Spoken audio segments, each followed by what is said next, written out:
Little Sunday afternoon baseball for you as we welcome you to downtown Houston. Minute Maid Park, the site today of the final game of a three-game series. Home season will end 1 week from today. The Astros in Game 3 of this 9-game homestand. They split the first 2 games of this series against Arizona, and in the process, they still lead in the AL West by 3.5 games. Oakland also splitting their 2 games so far over the weekend. Hi, everybody. Welcome. Todd Callis alongside Jeff Blum.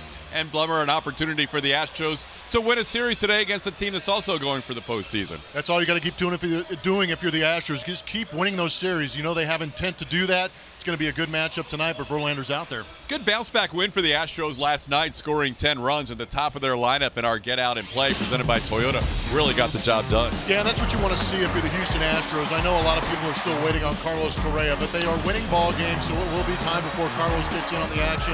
But for the time being, it is nice to see Springer getting back in the swing of things since coming off the DL. Coming back from a couple of those, day-to-day type injuries. Altuve getting back in the mix. They are 6 for their last 8.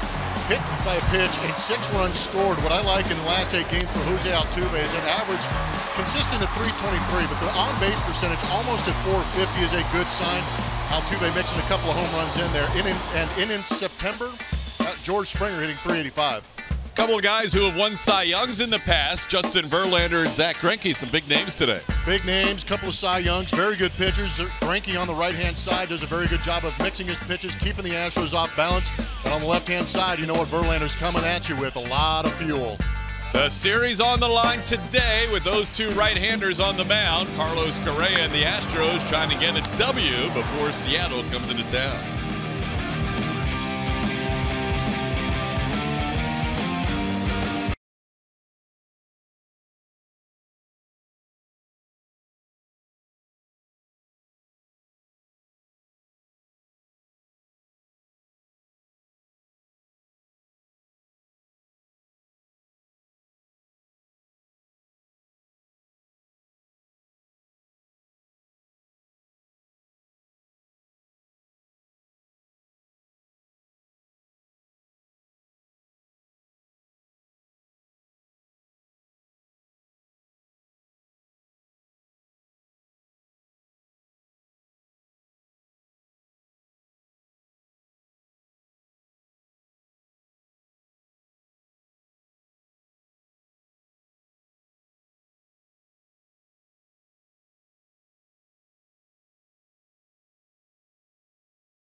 Southwest Airlines. Low fares, no hidden fees. That's transparency.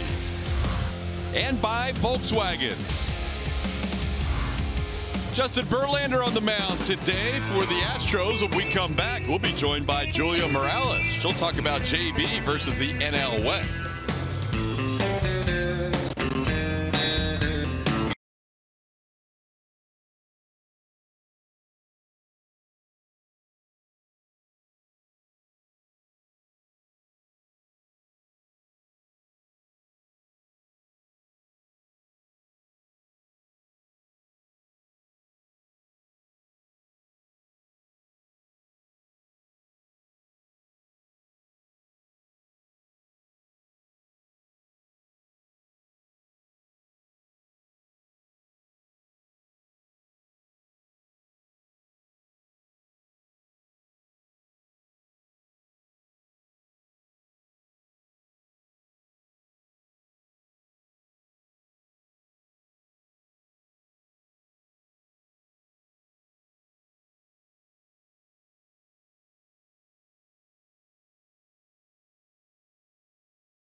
the Astros versus the Diamondbacks, a team that is still hanging on to some postseason hopes. Also been a tough team for the Astros this year. 2-3 is the record so far. And for Justin Verlander, who's going to be on the mound today, he started against the NL West a few times this year, 5 to be exact, and has pitched really well against this division. The numbers are pretty impressive. The ERA at 1.75, and he's holding opponents to the 1.76 batting average. Those numbers that he's posted there should give him a 4-0 record if you really think about it, but hasn't been getting the run support as he has in other starts, I should say, as he has against the National League West. So he's been really good against him. He matches up well against him, and against this Arizona team, he's seen them once before. It was at Chase Field. Same story with him. He went 6th that day, pitched really well, had 8 strikeouts against the D-backs, only gave up 1 earned run. These are his career numbers against Arizona. Again, just pitching really well against this team and other teams in the National League. Not a lot of teams that not a lot of appearances against his team as he's spent most of his career in the American League. So, second time against the D-backs this year. Hoping maybe for some more run support, but he's going to do what he can control. That's what he's done all season long, turning in a pretty good year thus far, TK. Yeah, it's been impressive again at age 35. Justin Verlander having one of the finest years of his career. And he will get the ball today and then a couple more times as he gets the start this afternoon and try and give the Astros a series victory. There he is, 31 starts, 15-9, 195 innings, 2.72 ERA. Whip is under 1. A couple of strikeouts behind Garrett Cole at 258. And the opponent batting average at 207. Another season with 31 starts. 11th time in his career he's made at least 31 starts. His career high is a 35-start season back in 2009. And here's the lineup he will face for the Arizona Diamondbacks. And Torey Lovullo, John Jay gets the start in right field. 3 outfielders at the top of the lineup, A.J. Pollock and David Peralta. Then Paul Goldschmidt, the Houston native, at first base. Eduardo Escobar over at third. Daniel Descalso is the DH. Ketel Marte at second. Nick Ahmed at short. And the catcher and batting ninth is Jeff Mathis. Defensively behind Verlander today, gets a lot of balls up in the air, so the outfield could be busy with George Springer in center.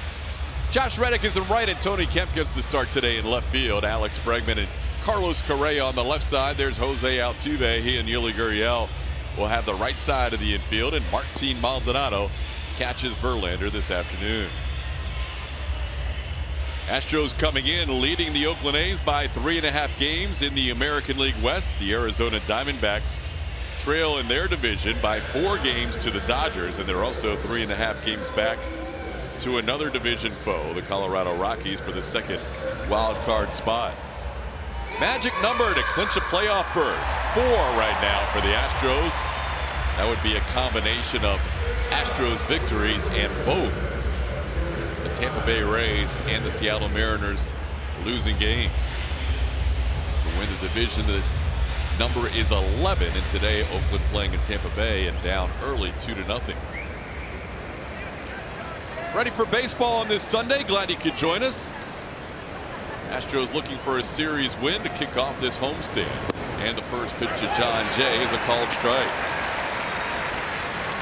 John Jay has one at bat in this series, and it was a big one. He had a pinch hit triple in the game on Friday night, knocked in the go-ahead run, and then scored to make it a 4-2 game. That'll be the final score. Jay, somebody who hits the ball the other way quite frequently, is shifted in the outfield again today the opposite way, and Verlander quickly ahead 0-2.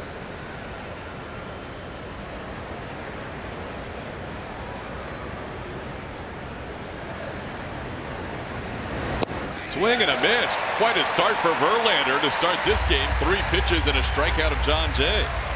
Really didn't have to stay in the zone to get John Jay. Last 2 pitches off the outside corner leaves John Jay flailing.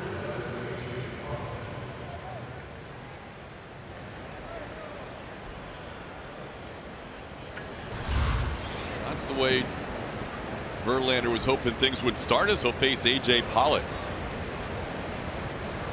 Verlander coming off another 10 strikeout performance. That was against his former team, the Tigers. This one misses to Pollock. It's 1-0. Just one back of his teammate now for the American League lead. Garrett Cole coming in with 260 strikeouts. Verlander 259. Swing and a miss at the fastball, and that's nothing new for Verlander. He has been getting by far the lowest contact percentage in his career. A lot of it has been just with that four-seam fastball, even in the zone. Get some swings and misses.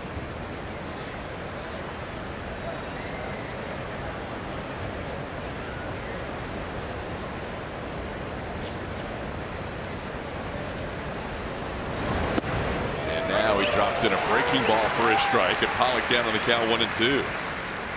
Statcast AI powered by AWS shows a little bit of the shift changing with Altuve moving a little more into that traditional second base spot with the count going to 1-2.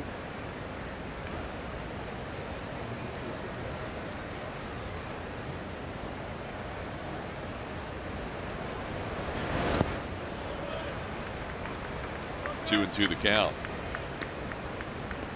Fifth career start for Verlander against the Diamondbacks. Both Verlander against Arizona and Greinke against the Astros with good career numbers.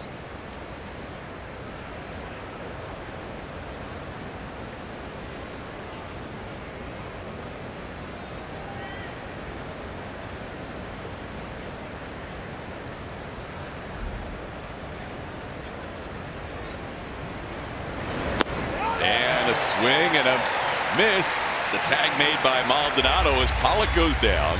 2 strikeouts to start this game for JV. And that's a nice start to this game. Good slider from Justin on our MD Anderson strike zone. Shows you the array of pitches, and that one well out of the zone, creating chase with movement. Great start to this ball game for Justin Verlander. When he faced this team in Phoenix back on May 6th, he struck out 8 in 6 innings. Here's David Peralta. Peralta fouls the fastball away. Peralta having a good series against the Astros, 3 for 8 with 3 runs batted in. And just outside the top 10 of the National League with that 296 batting average. And career best in home runs and RBIs already.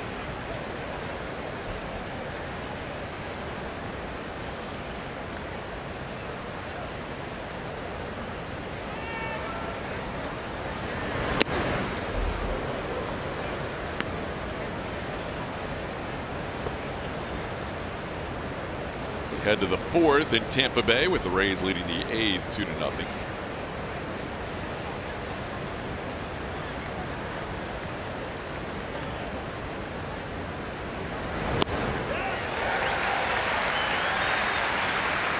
Well, Verlander ahead of Peralta 1-2.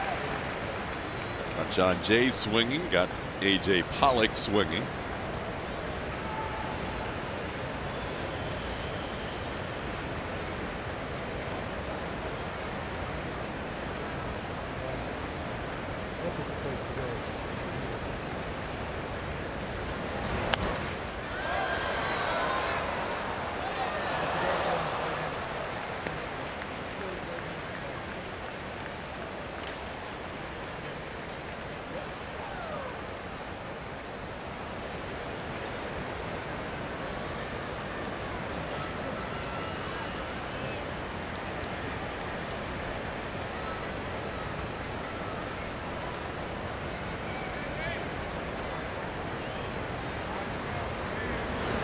Swing and a miss. Justin Verlander strikes out the side to start this game. Quite a start to a Sunday afternoon between the Astros and the Diamondbacks.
told you how they fared in yesterday's game. Alex Bregman will play third and bat third. Yuli Gurriel hits in the cleanup spot. Tyler White DHs. Carlos Correa back in the sixth spot playing short.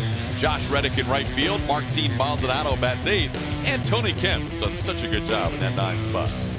Zach Greinke, 2009 Cy Young Award winner. Came in second in that Cy Young Award voting in 2015 when he put up a 1.66 ERA for the Los Angeles Dodgers.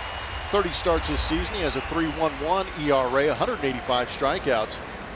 Interesting number on him is he has given up 27 home runs this season, which are a career high. And both starting pitchers giving up 27 home runs on the season. And one of those 27 was by George Springer as he swings to the first pitch and fouls one back. Fastball's not going to be rushed up there by Zach Greinke. First one came in at 89. He averages 89.6 on that fastball.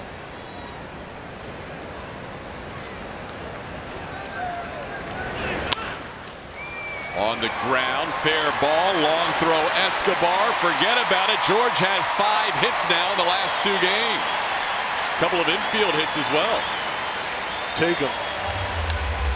Doesn't matter how you get them. Hits make you feel good. Tried to lift that one, but it turned into a ground ball down that third base line and perfectly located for the speed of George Springer to turn it into a hit. And it's good to see him running well, too. Shows you that he's healthy. Both the last 2 games with those infield hits, the quad looks pretty good. Jose Altuve bats.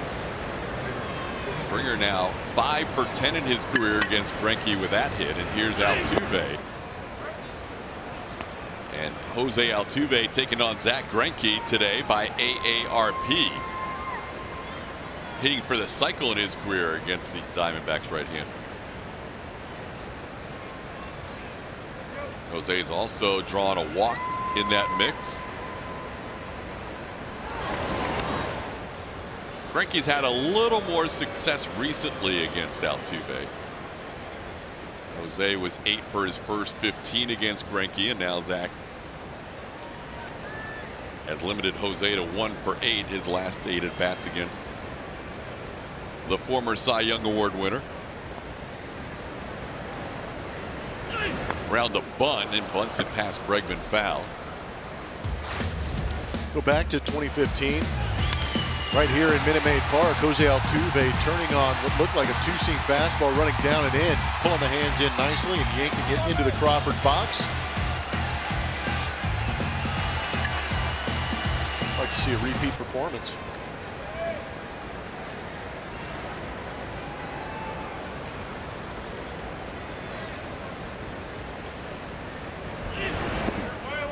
Bounces in there. It's 1-2.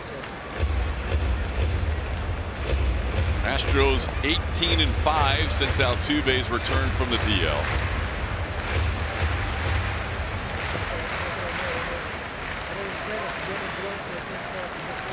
Diamondbacks winning on Friday night 4-2. Astros coming back with a 10-4 win in last night's game.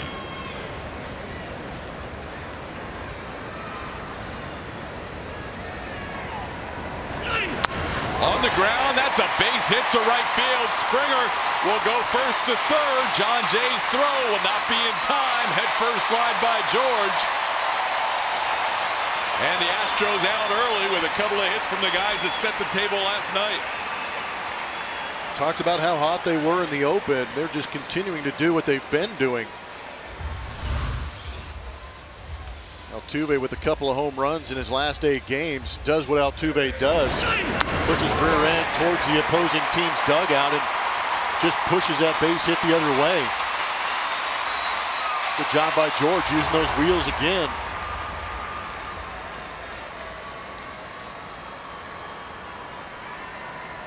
Good to see him slide with that open hand. He sometimes wears that protective glove, but well, it's on the left hand where that's where the injury occurred with the thumb. When you're diving, you want to hit the heels of your hands. You want to push those into the dirt, keep the fingers pointing towards the sky. Well, here's Alex. Bregman Drew 3 walks yesterday, including an intentional walk towards the hole. It's short. They get the turn at second, and Bregman out at first base. Alex is going to want to have them look at this. Either way, a run scores. If Bregman's safe, it'll be an RBI. Astros take a 1-0 lead. I thought he pulled it enough to stay out of the double play. But a good job by Nick Ahmed. Catch it on the backhand, throw it back across his body, and a good turn by Ketel Marte. You think Alex is due for a correct challenge? He's overdue, but they're not even going to check. Wow. All right. It's lack of trust. So Alex does not get an RBI there, but the Astros do get their first run on the double play. And now Yuli sends one into center field. And Greinke ends up throwing 8 pitches to 4 batters, and the Astros have a 1-0 lead.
Today's Chevy Stropole.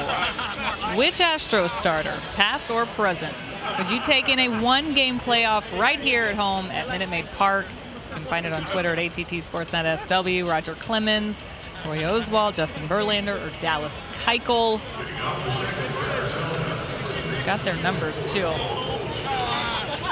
Take a look at these as you think of who you would want on the bump for a 1-game playoff. Good luck. Those are some pretty good numbers across the way. Yeah, one of those where you can't lose. All sub-3 ERAs for that quartet. Verlander off to a quick start today with 3 strikeouts. In the process, he has taken over the American League lead in strikeouts. Verlander facing Paul Goldschmidt to start this inning.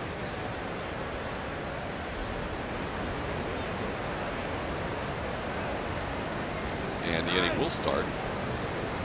Promise. Justin was a little uncertain about that first pitch. Let's do this again. All right, now we're ready. That is now 12 consecutive starts that Verlander and Cole have passed each other. 6 now for Justin, 6 for Garrett, going back to the start he caught Chris Sale in strikeouts.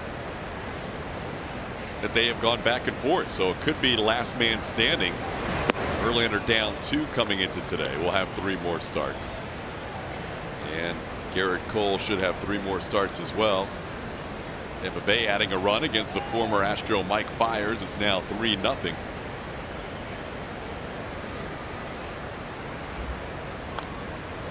And Verlander ahead 1-2.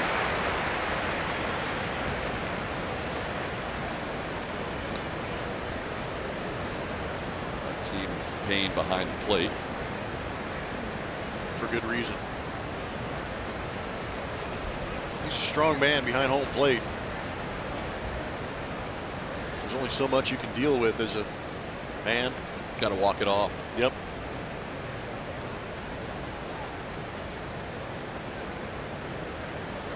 Mark Carlson, the home plate umpire, plate's perfectly clean. See if he cleans it off to try and give him a little extra time. Yeah, we've got a moment, so we're going to take a look at our league leaders, brought to you by Houston Methodist. Talked about some good pitching and strikeout. Justin Verlander sneaking into that lead with the strikeout of every Diamondback hitter he saw in that first inning, which equaled 3, putting him 1 ahead of Garrett Cole and just behind Max Scherzer, who's at 277. And then American League, it's top 2 of the Astros. Second most strikeouts in Verlander's career. He only needs 8 more to tie his career high. Set that in 2009. This will be his biggest strikeout season. 1-2 the count to Goldschmidt. And does not chase there. He looked up the other day as we were discussing strikeouts and the proliferation of strikeouts compared to hits, and it was almost league-wide, almost dead even when you looked it up, right? It was a little frightening. Within like 50 or within 100 for the entire season? Yeah, I believe at the moment we picked it up, there might have been about 24 more hits than strikeouts. It's crazy. It's going to be a race right to the finish for the major league totals in hits versus the major league totals in strikeouts. Astros pitching dominates strikeouts way more than hits.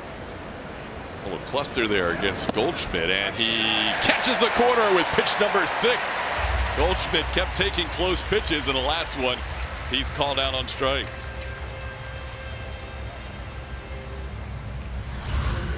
Justin Verlander very aggressive with the fastball in that down and away corner, really working for him. Mark Carlson giving him that edge and down. Goldschmidt knew it. Justin out to a quick start with 4 strikeouts today, now facing Eduardo Escobar.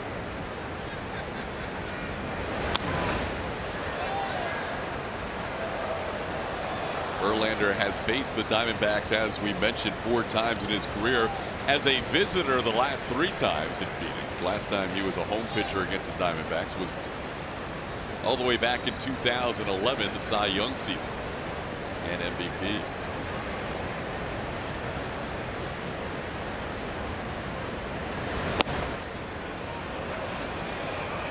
Justin has been just off on a couple of pitches. He has not missed the zone by much, even on the ones that have not been called strikes.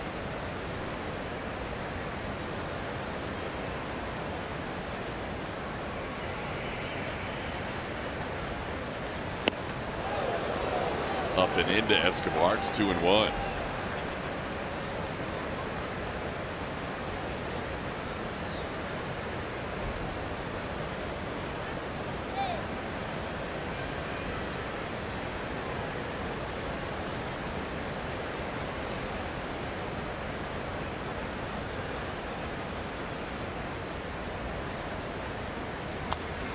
Mentioned Zach Greinke won the 2009 Cy Young. Verlander winning in 11. Felix Hernandez won it in between in 2010.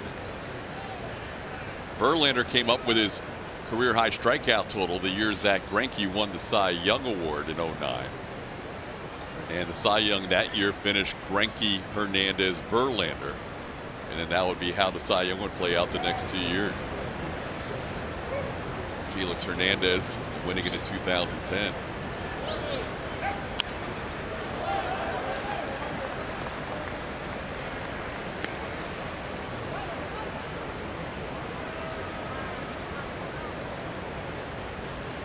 Cy Young numbers compared. Verlander in 11 ended up with 8 more wins.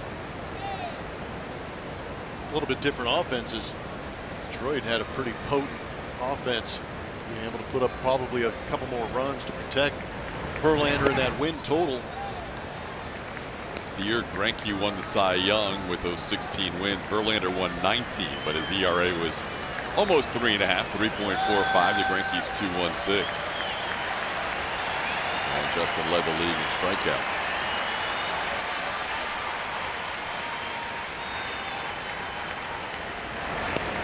Just a piece of it for Escobar, stays alive. So you were asking me earlier about the numbers that Sparky and I were looking up. The difference is only 8 now coming into this game. There are 37,604 hits on the season, 37,596 strikeouts. That's unbelievable. That is unbelievable. 37,000, and there's only a difference of 8. 8 more hits. Well, it's going down now. Verlander's doing his best to even it up, as he has 5 strikeouts to start this game, getting Escobar for the second out of the second. How filthy is that slider for Justin Verlander this afternoon? It's one thing to go out there and try and face Justin after a full night's sleep, but here a quick turnaround, day game after a night game, and you got to face this guy. Wow. Yeah, I was just checking out Verlander's career numbers during the day. Don't often look at day-night splits, but as he has come out of the gates like this, you start to wonder. Here's Daniel Descalso. Verlander in his career has a 3.41 ERA, and during the day, making his 155th career start, it's 3.16. But he's a guy that seems to like that early start a little more than the hitters he faces. This is the one guy, Descalso, who has good numbers against Verlander. Nobody else in this lineup has hit Justin, but Descalso 4 for 5 with a walk against JV.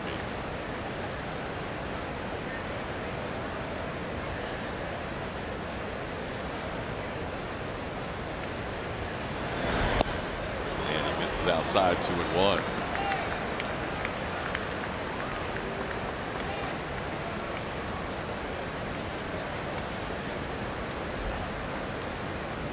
In 2017 was the highest strikeout total league-wide. 40,104 strikeouts last season in Major League Baseball. So it sounds like that could get broken. The second place season was 2016. Third place season is 2018 and moving up. Strikeouts are a thing. JV getting the crowd revved up early. The top 13 seasons are all in the 2000s. Trending. Yeah, that's a major trend. Second straight full count as he misses inside to Descalso.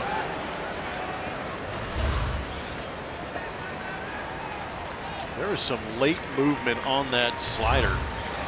Yes, it's coming in there 89 to 91 miles an hour, which makes it that much tougher.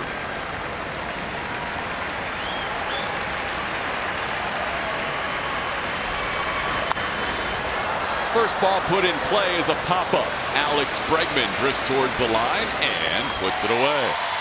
Justin Verlander, 5 strikeouts and a pop-up so far.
Coca-Cola Ballpark Bundle. Get a ticket, hot dog, soda, and popcorn for select weekday games for only $20.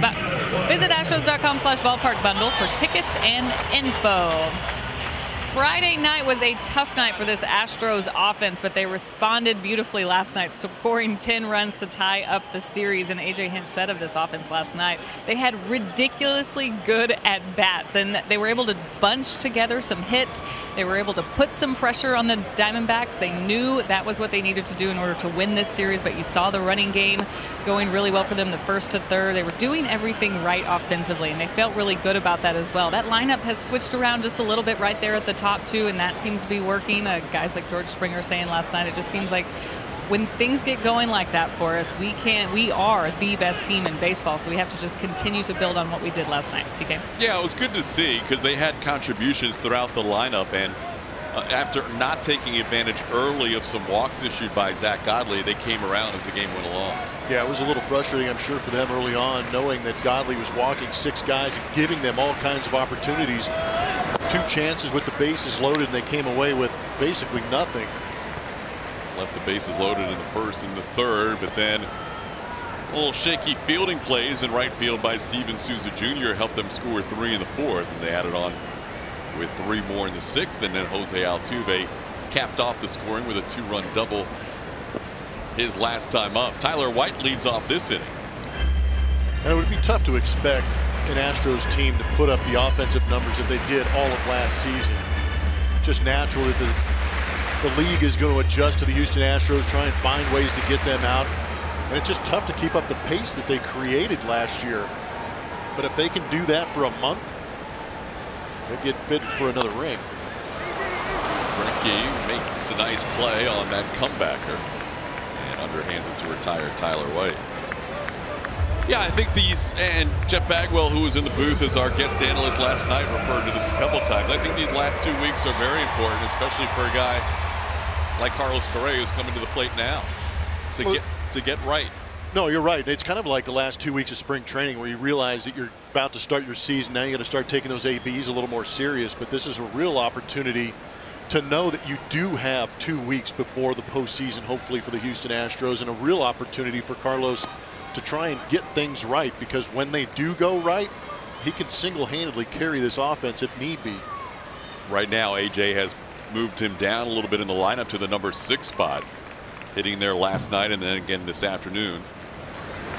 Just the 5th time in his career he's hit in that 6th spot, 3 times in his rookie season in 2015, and now the last 2 games. Carlos, since coming off the DL, 112 at bats and 3 extra base hits, 2 doubles and a home run. Holds off on that breaking ball. It's 2-1. And I'm not too sure you know, as a hitter, you want to go out and get hits because you want to get your average up. But I think the thing that concerns me a little bit are those 3 extra base hits and 112 at bats, because you want to see damage done. Carlos Correa is too good to go up there and just try and slap the baseball around the ballpark. You want to see him drive. But he's never going to turn down a hit, like I said earlier, with George and those guys. You take the hits when you can get them. And hopefully with guys on base, you start to drive that baseball a little bit more. First hit of his career against Greinke, now 1 for 10. And it gets a little bit deep on him, but again, it's about the swing. Able to fight through it. Watch the bat path. Watch how the barrel gets through the zone.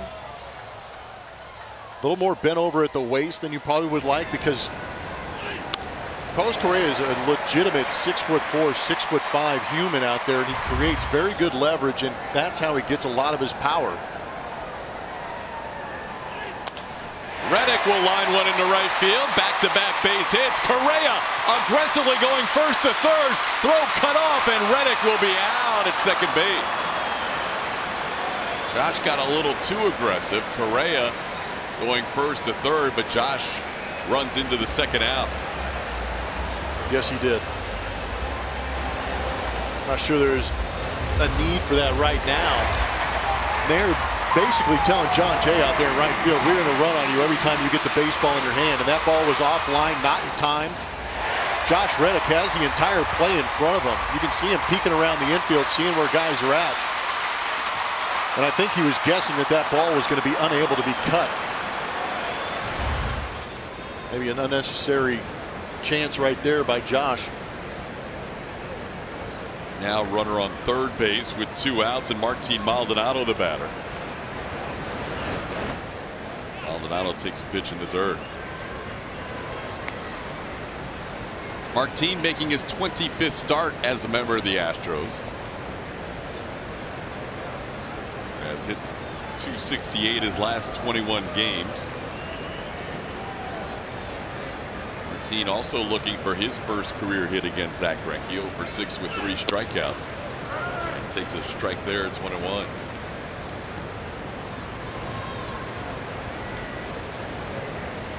Well, John Jay, as Plummer said, the Astros have tested him a couple of times. He wasn't going to throw out Correa, but he did hit the cutoff man. That allowed them to pick up the out. It was a good job by Nick Ahmed playing in that cut a little bit deeper. Didn't really cut the difference between the right fielder and the third baseman. Kind of backed up a little bit closer to the third baseman. Saw the play unfolding in front of him. Was able to cut it off and get that out. So a heads-up play. Fundamentally sound. I like the Astros' aggressiveness on first to third, though, with Springer and Correa the last 2 innings. See if Maldonado can pick up a 2-out RBI here.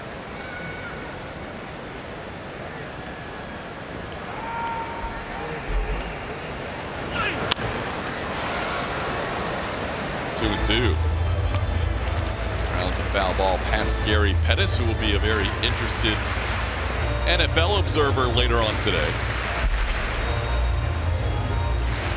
His son Dante and the San Francisco 49ers will be playing a 3 o'clock Central game over in the Bay Area against the Lions. Terry said his first hit was a home run in his major league career, and Dante's first catch a touchdown in the NFL. The Pettis family knows how to start their professional careers. Maldonado goes down swinging for the final out of the 2nd inning.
Got a boost of fan support in Fenway. We go behind the scenes with AJ Hinch, and Justin Verlander makes an emotional return back to Detroit. All that and more on Astros Bases Loaded after the postgame show, only on ATT Sportsnet.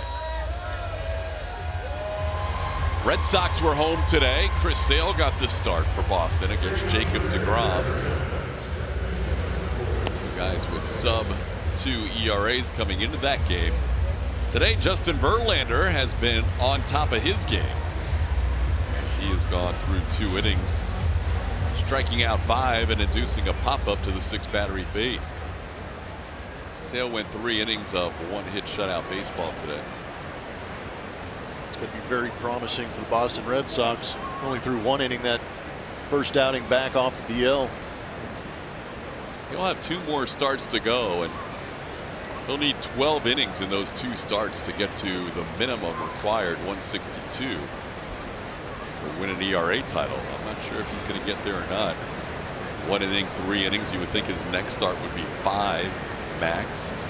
We'll see how it plays out, but certainly a great year, but just not the innings generated for what you would imagine would be a potential Cy Young bid. Justin Verlander may have a say in things if he finishes the year strong. This is to Ketel Marte to start this inning.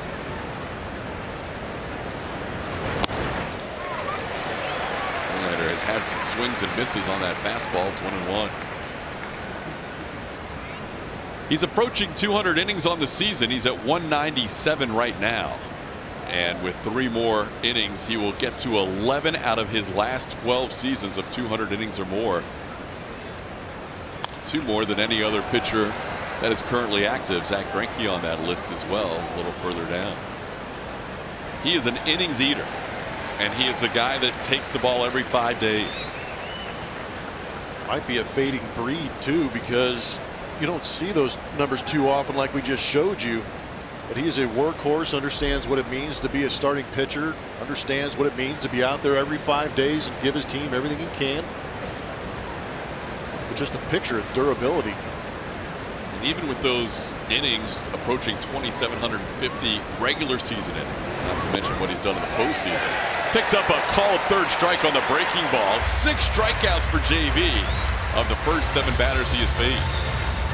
Maybe went to school a little bit on what Charlie Morton was doing last night against these Arizona Diamondbacks. That backdoor curveball, not perfect, but enough to get the called third.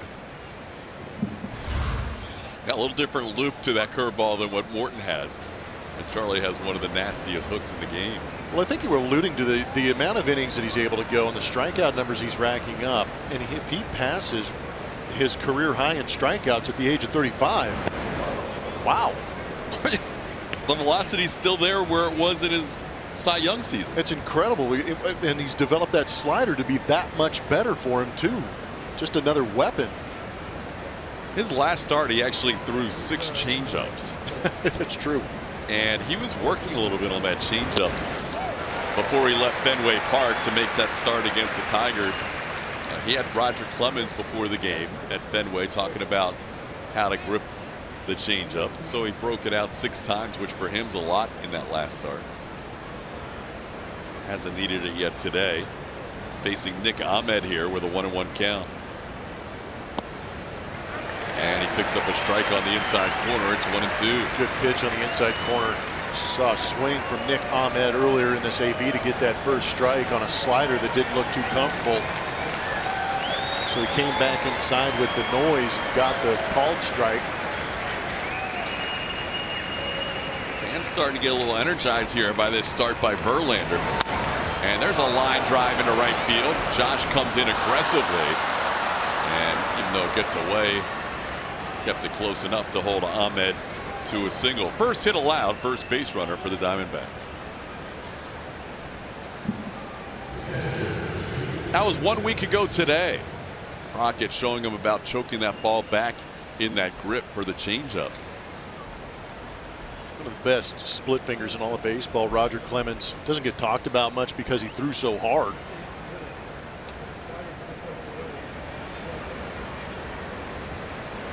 No, that's still, it's something that Justin has at times broken out. We saw him break it out in the postseason last year and have success, but it's still not something he's entirely comfortable with. That's definitely his 4th pitch.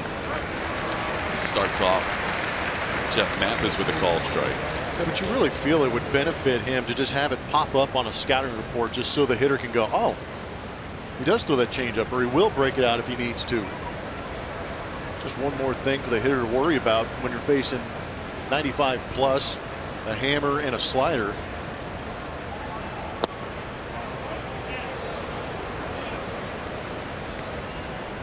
One and one the count to Mathis.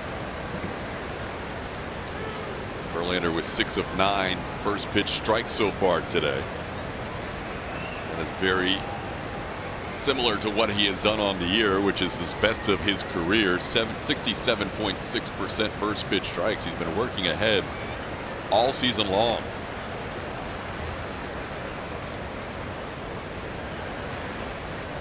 Mathis, a guy that has not fared well in his career against Verlander. 0 for 13 with 9 strikeouts.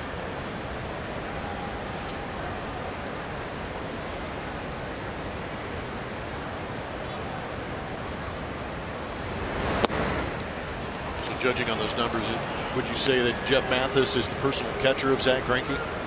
Yes.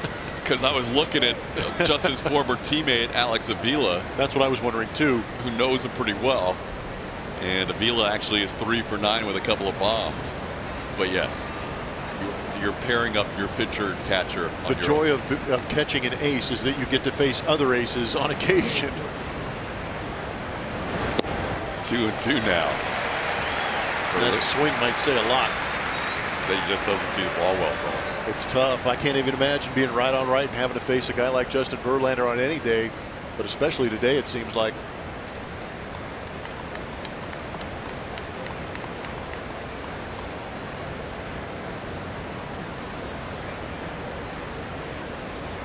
Verlander has had 10 double-digit strikeout games this year. And just like Verlander gets stronger as the game goes on, he has been stronger as the season has gone on, at least in terms of double-digit strikeout games. He had 3 before July, and he has had 7 since.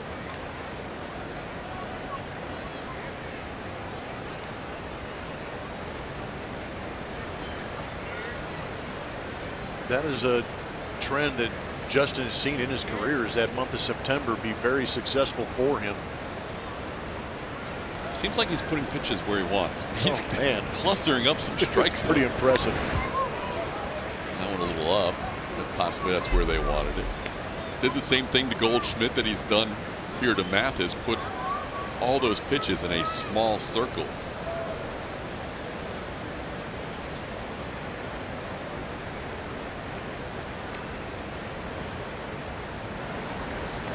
Yeah, there's times where you can watch the AB, and if you actually take your time and go to some of these websites and see which pitches are in which locations, you can see how he's setting hitters up. There it is. Tried to hold up, but he doesn't. Verlander picks up his 7th strikeout. Mathis goes down, trying to check his swing. 2 outs in the inning. Well, he tried to beat him with a fastball in the outside corner. Mathis able to fight a couple off and laid off the fastball elevated on the 6th pitch of the AB, and then the 7th. The power curveball down. Our Mattress Firm Supermo shows you that Jeff Mathis did go. And does he look like he is spot on today? Here's John Jay batting with 2 outs and a runner on first. It's always interesting to watch how dominant a guy can be the first time through the order, and will he continue with the same approach against these guys, and will the other team adjust? Going the other way, we mentioned Jay does that a lot. Tony Kemp there on the warning track. Verlander looks very strong through 3.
due up second here in the bottom of the third. And if you think back to the first game of the series, George Springer actually left the game after a diving attempt, landed on that shoulder awkwardly. They were being cautious with him. He evaluated well and then was in the lineup yesterday, collected 4 hits, had a great day. And he said for him, he was just slowing things down. That's what he's been focusing on here lately. We've heard him say that a lot, guys, over the years. And when he does that, he really starts to put up some hits and good things happen, not just for George, but for this entire team. But you got to remember what he's playing through. I mentioned the shoulder a couple days ago, the sore left quad a while back, the sprain of the thumb, all that he is battling through. And AJ said, I love his mentality and the way he can play through that. Kemp deep to right field, and a catch made by John Jay against the fence. Kemp just missed, hitting home run number 7 on the year by a couple of feet. Maybe a mile per hour. Had a real opportunity, but a little more towards that traditional right field. Jay back there played it nicely. Wow, that might have gone out if he didn't make that catch. It was close to that line. I'm going to say it was real close to the top of the wall. Julia? Well, just to finish the thought on George as he comes up here, the mentality is what I was talking about, all the things that he's playing through. And AJ said, not just George, though. Everyone's playing through something at this time of the year, but the adrenaline kick is coming because of where they are. They're trying to get to the playoffs, and they remember what that's like. And that's what you're seeing right now from these guys. George with 5 hits in his last couple of games, 5 for his last 6. Julia interviewed George Springer after the game for our post-game show, after his 4-hit, 3-run game last night. It was my second favorite Julia interview of the night. Not sure anything can top Charlie Morton post-game last night. Yeah, he's must-see TV.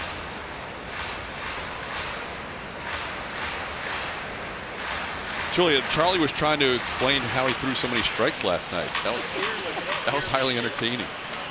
The thing about Charlie Morton interviews is the honesty. You have to love the honesty. So if he doesn't know the answer to the question, he will tell you, I don't know. And in last night's case, he was so efficient. He threw strikes. It was a brilliant performance when you look at what he was able to do, and really didn't have much to say about it. Did he know he only threw 70 pitches in 6 innings? I think he was surprised when we told him that after about the 4th question. We were trying to get something out of him, and he looked at us like, oh, wow. So that's very much Charlie. He knew it was going well. And then, towards the end of the interview, he started to think through some of those last batters he faced and some of the sequencing, and maybe the pitches weren't exactly where he wanted them. So, pinpointing on things that weren't perfect, but all in all, a great night. And also, guys, he got his 15th career win last night. They celebrated that in the clubhouse, and he said, that really meant a lot to me. These guys really care about me and care about what I've done in my career. Yeah, nice to see. I mean, it's such a tight-knit group, but they love Charlie. Who doesn't love Charlie Morton? Did Alex get him a wheelbarrow for winning his 15th? No. His career high in wins before last year was 10, and then he wins 14 last year to set his mark, and then this year 15. So close to 200 strikeouts also for Charlie. Oh, a little flinch by Mark Carlson, but he does not call the strike. Zach Greinke wanted it. On the slow curveball, George draws a walk. But Charlie last night was absolutely dominant. A lot of the reason was because he was so aggressive in the zone early, really put these Diamondback hitters on their heels. But again, for Charlie Morton to go out, throw 70 pitches in only 6 innings gives you a really good idea of how effective he was with his fastball and able to locate that curveball to get swings and misses. It was a lot of fun to watch. And during the interview, he was actually crediting Brian McCann for, calling the right game, which you hear pitchers do all the time. But then he was kind of trying to figure out why he threw so many strikes. Like, well, McCann was calling the right pitches and setting up in the right spots. Like, McCann probably sets up in the same place all year long. He just happened to throw strikes. He set up in the same place for every curveball Charlie's thrown him all year long. He also said, I'm not trying to throw strikes. that's my goal. That's a very Charlie Morton answer for you. Oh, the wisdom of Charlie Morton. It's, if you don't watch post-game shows, you need to when Charlie pitches, because they are priceless. Here's Jose Altuve. Well, Zach Greinke wanted that pitch against Springer, didn't get it. That is the first walk issued by Greinke after 4 hits. This was a slow curveball that sometimes can lock up an umpire because it's dropping all the way down almost on the ground. It is very deceptive, and that's probably the most commonly pitched that is questioned by umpires. Did it catch the front of the zone as it's breaking down out of the zone? It's real tough to pick up. But Greinke's a guy, we showed some video of Roy Oswalt yesterday with Baggy in the booth, and Greinke's curveball is eerily reminiscent of a Roy Oswalt breaking ball that would slow down to almost 65 miles an hour at times. He's picked up some strikeouts on pitches less than 70 miles an hour this year, 34 times to be exact, which is the most in baseball. So he'll drop that down around the speed limit occasionally. Altuve singled to right his first time up. Astros have had at least 1 runner on every inning and have had 2 on the first 2.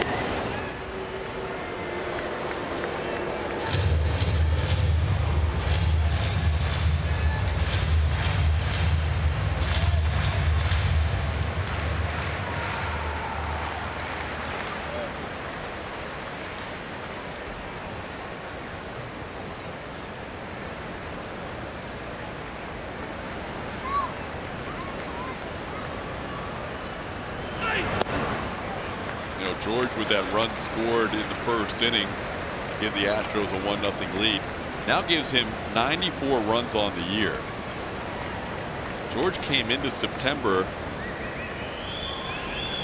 needing 22 runs scored in the month to get to 100 for the 3rd consecutive season. And he's got 16 runs now in the first 13 games he's played in September and only needs another 6. Altuve foul tip caught by Mathis. Jose goes down for the 2nd strikeout for Greinke. I think the Astros are kind of complaining about the fact that Greinke barely came set, kind of quick pitched going to home plate. Yeah, that's what Jose's argument is, that he never came to a set.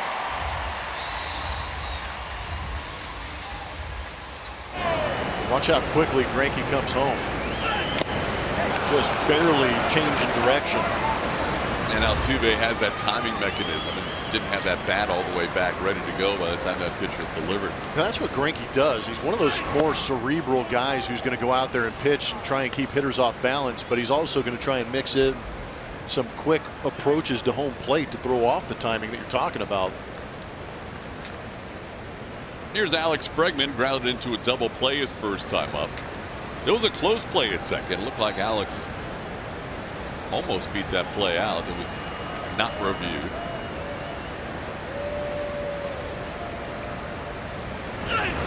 Run scored on the play, but Alex does not get an RBI with the double play. It's 1-1 to Bregman. Alex continues to grind. 80 straight starts for Bregman.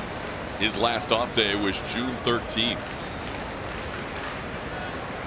I'm sure AJ will try and find a spot for him somewhere soon before the season ends to give his third baseman an extra breather, because he's the one guy with everybody else going to the DL that's been just playing day in and day out. He really has. And he has not gotten that just courtesy day off, whether it be because other guys are hurt and unable to play, but he has been grinding it out.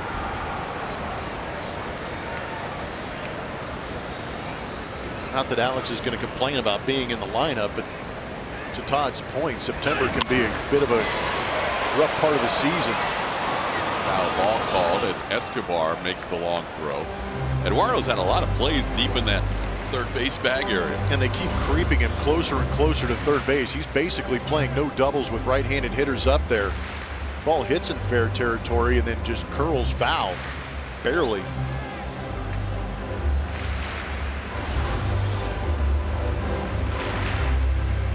Bregman with a 41-game streak of reaching base. That is tied for the 4th longest in Astros history.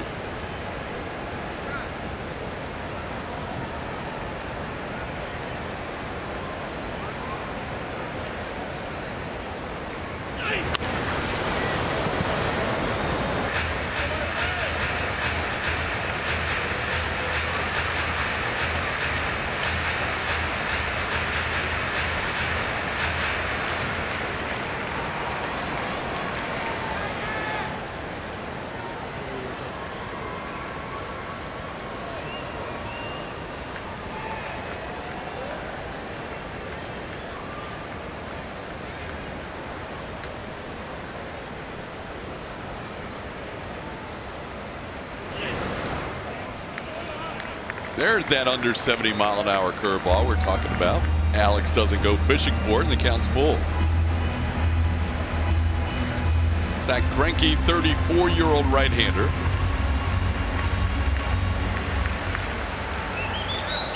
Gets a lot of chase outside of the zone, but Bregman's one of the best in not leaving the zone.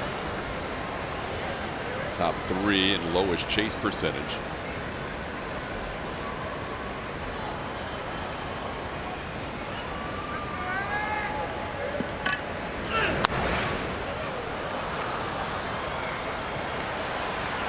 Bit of a chess match between Greinke and Bregman. Love it. It is very good because you can kind of see Greinke and Mathis trying to think together to try and get Alex. And Alex laying off some tough pitches down and in, and then fouling off a good sinker down and in that he pulled foul. And then this pitch, the last pitch, a little bit down and away, but Bregman close enough that he felt he needed to fight it off. Did a great job. That was his first pitch over 90 miles an hour. Breaking ball off the end of the bat by Bregman, and the battle continues. That's an incredible job to stay back, because you go from 91 to 69 miles an hour. That is a lot of velocity taken off. Yes, it's plenty of time to see it and recognize, but to be able to have the patience to keep those hands back long enough to get a piece is the hard part.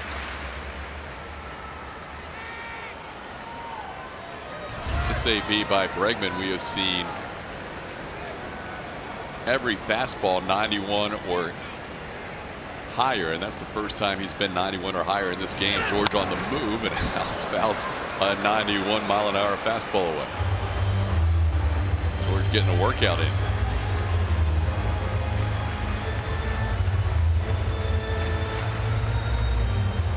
So he has gone from 68-mile-an-hour, 69-mile-an-hour curveballs to his highest velocity fastball. You know that Greinke realizes Bregman is the guy at the plate who has done the most damage in this lineup. We'll often see that 23-mile-an-hour separation. Haven't really seen him double up on. This ball's playable and put away for the final out of the inning. So Alex pops up to end the third. It is still 1-0 Astros.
Days. This offer includes 2 View Deck 2 tickets for only $22 at any Tuesday home game. Visit astros.com/value for the Minute Maid Park box office for more info.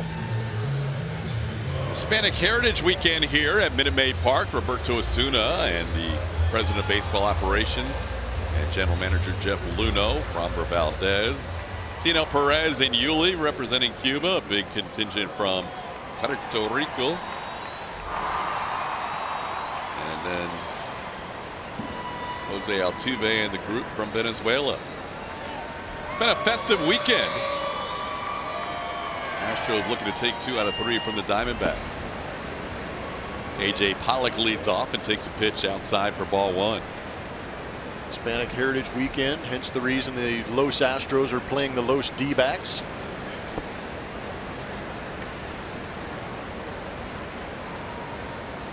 Justin Verlander off to a strong start in 3 innings, has allowed 1 hit, no walks, and has struck out 7 of the 10 batters he has faced, including A.J. Pollock his first time up.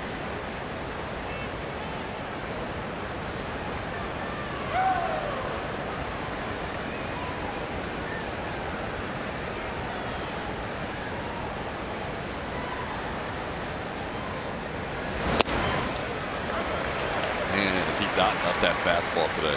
Yeah, and the sound of the pop of the catcher's glove sounds a little bit harder than 95 too. It seems to be jumping on these the Arizona hitters. But in dotting it, it kind of leaves that question mark in their head too. They don't know whether or not to attack, but might want to start trying to fend off some of those pitches, but they're by them. Nice one at 96 that Pollock fouls off. Well, last night the Diamondbacks saw Charlie Morton very aggressive with his strike percentage, 55 of 70. It'll be very tough for another starter to get to that percentage. The next few starts right now, Verlander still more than 2/3 strikes, 36 out of 53, 36 pitches in the zone and 17 outside of the zone.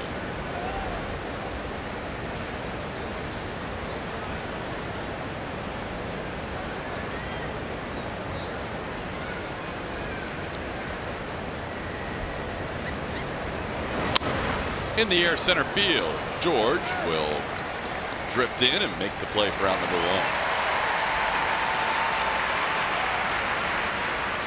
Nothing on the ground so far today. All strikeouts, a pop up, and a couple of flyouts, and that's not unusual.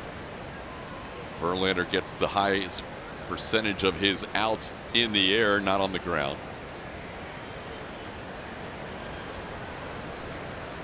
Here's David Peralta, who struck out his first time up.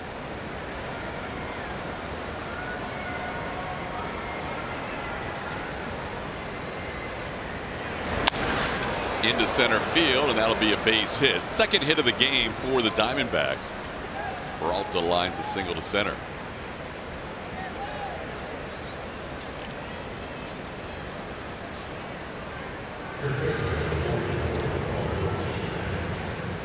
We mentioned the career marks of Verlander approaching his career high in strikeouts. The amazing part about his career high number in strikeouts is he's combined that with the lowest walk percentage of his career. It's pretty impressive too. He's a guy that will fill up the zone. You saw Peralta get aggressive early in the count. Here's Paul Goldschmidt. Well, his strikeout to walk ratio is the best in the American League, 7.37.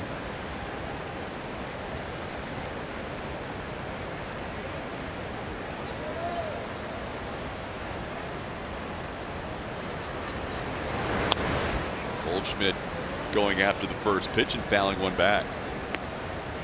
Might be the game plan second time through for some of these Diamondback hitters, is try and attack that fastball early if you can.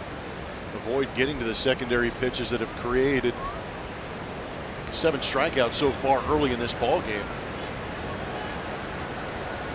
And that's one thing that Justin prides himself on, is he'll read bats, he'll read swings, he'll make adjustments as they make adjustments. And then dropping in the breaking ball, and Goldschmidt to go to 0-2.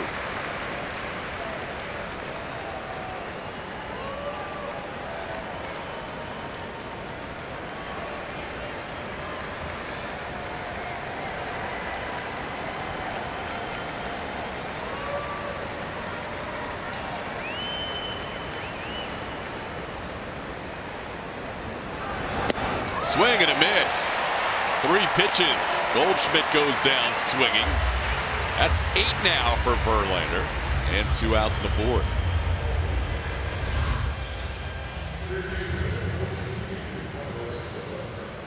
It's not too often that you can dispose of a potential MVP candidate as quickly as Justin Verlander just did of Goldschmidt.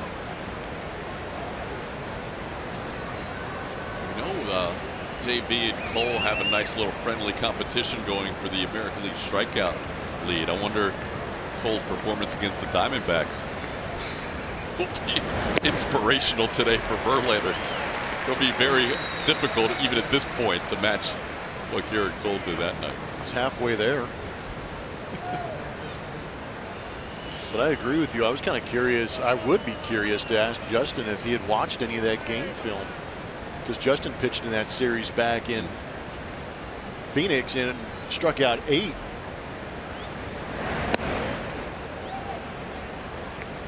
Upstairs to Escobar. It's 1-1. Bottom of the 7th inning. Mike Fiers lasted 4 innings today for the A's and gave up 3 runs. Tampa Bay leading Oakland 3-0. Rays trying to defeat the A's in that series. If so, it would be only the 3rd series Oakland has lost since mid-June. Ball into center field. Springer is there. Justin Verlander rolling along. Couple of singles allowed through 4 innings and 8 strikeouts.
Carlos Correa in March and April were phenomenal.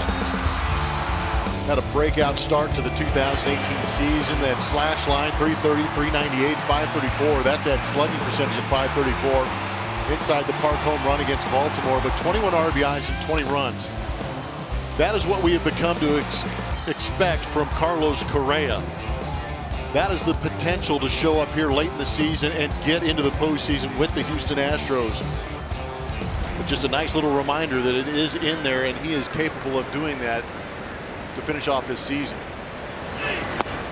Not only it's something that we've come to expect, he has come to expect it as well. And the thing that's impressed me during this struggle offensively is the defense has stayed on point. Yeah. And he has played his best season of defense, even though it has not been his best season at the plate. Not 100% of the time are guys able to separate one from the other, but Carlos has done a nice job doing that. No, Carlos is good. Players can separate, the struggles at the plate or the struggles on the field to what they're doing on the other side of the game. But Carlos, yeah, that's another reason why he is still in the lineup, is because he is a very good option. They are much stronger defensively with him playing a good shortstop and Alex Bregman playing a great third base. And like Baggy said last night, one at bat, one game can kind of get things turned around. And that's why you keep plugging him in there. The 4 at bats a day create more opportunities for him to figure it out and get right. Yuli Gurriel leading off, flied out to center field his first time up. Astros with 4 hits and 1 run.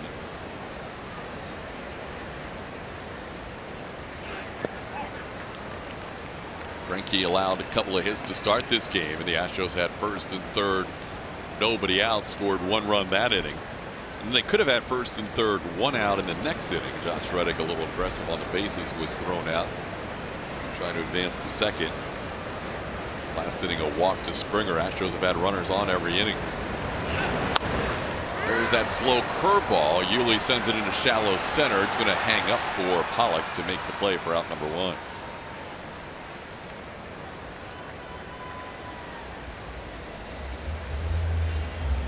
Now to bring up Tyler White, who grounded out his first time up.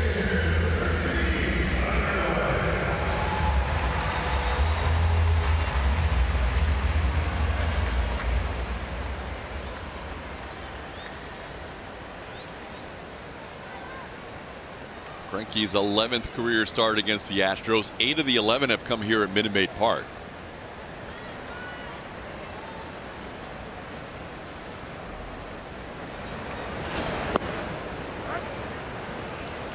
Starts off White with a strike.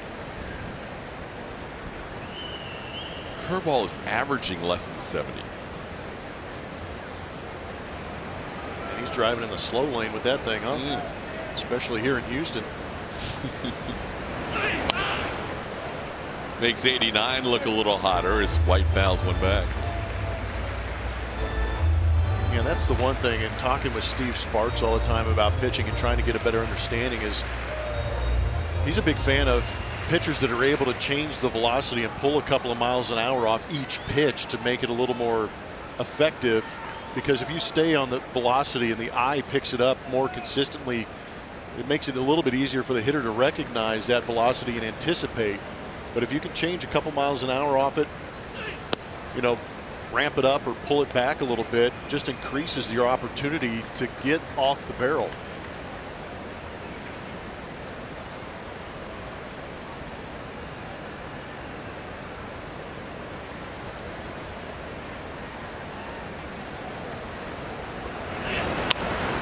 That slow curveball. This one's 68 miles an hour. White rolls one down the line at third, and he's retired for out number 2. And some swings from Correa last postseason. Look at how closely his hands come in and that barrel stays tight to the body. But what I also like is that the barrel coming through is pretty much on the same plane coming through the zone as that elbow. I think we've seen in a couple of swings this season recently is where the barrel has gotten underneath. Now watch that elbow and the bat path coming through. Very similar coming through with that elbow. And I think what we're seeing a little bit more is that barrel dropping underneath that angle, which creates that. Into right field. And Jay puts it away for the final out. 1-2-3 inning for Greinke, the first for him in this game. It's still 1-0.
who is it? Party like it's 1999. 6 major league teams. Arizona Sunset. If you know who that Astro is, make sure you tweet it to @ATT Sportsnet SW, and make sure you stay tuned in this ball game because we will come back to you and let you know if you guessed correctly. 5th inning baseball. Astros leading 1-0. Justin Verlander will deal with Daniel Descalso to start the inning. Astros will put 3 on the right side of the infield for Descalso. Daniel DHing today. Popped up his first time up.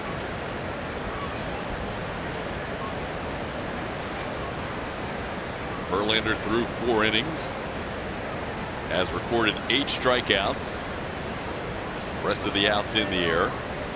1 pop up and 3 fly balls to the outfield. Starts off Descalso with a high fastball.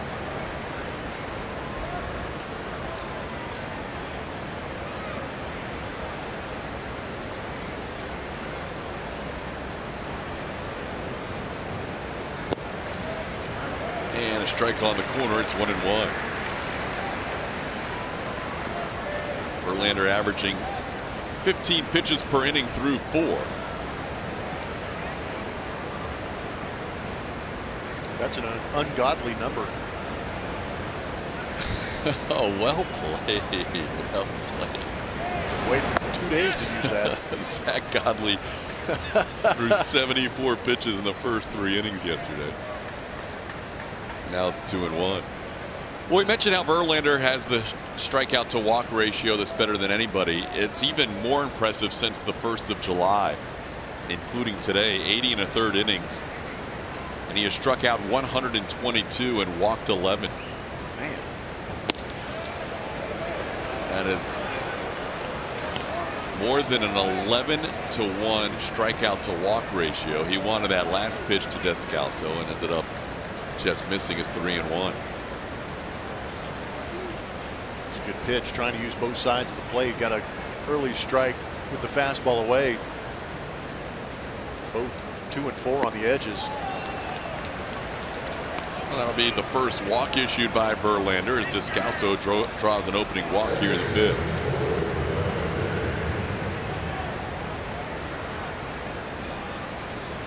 Now Justin will face Ketel Marte.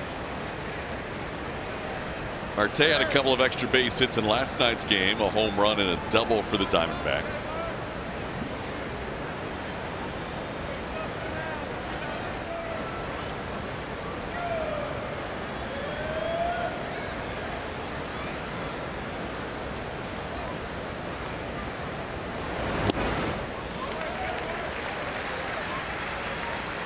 Tampa Bay added 2 more runs to their lead. It's now 5-0 Rays leading Oakland as they head to the 8th.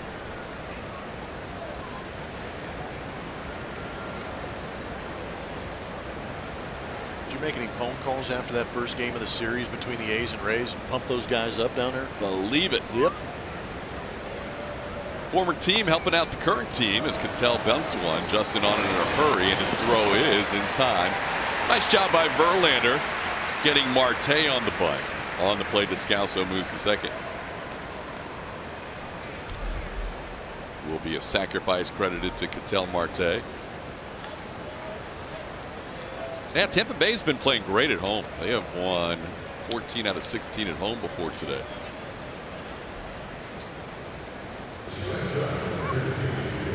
Even if Tampa Bay wins, they'll still trail Oakland by 7 in the wild card picture. Seattle would need a win tonight against the Angels to be 7 back. So Oakland still in good shape in that wild card picture, but Astros hoping to gain a game again on the A's if possible today. Started the day up 3.5. Here's Nick Ahmed. He singled to right his first time up.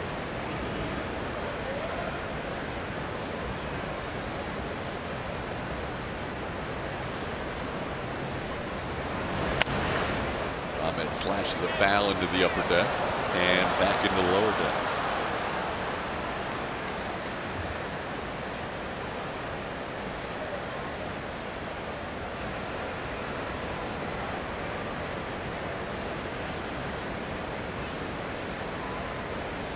Ahmed got a base hit in a 2-strike count on a slider, middle away. See on that first swing, trying to be aggressive on the heater, was a little late. Again. Now down to the count 0-2. Ahmed's another one of those Diamondbacks who has set career highs in home runs and RBIs. A bunch of them in their lineup. Descalso, Escobar, Peralta, Ahmed. They have all set career highs in home runs and runs batted in.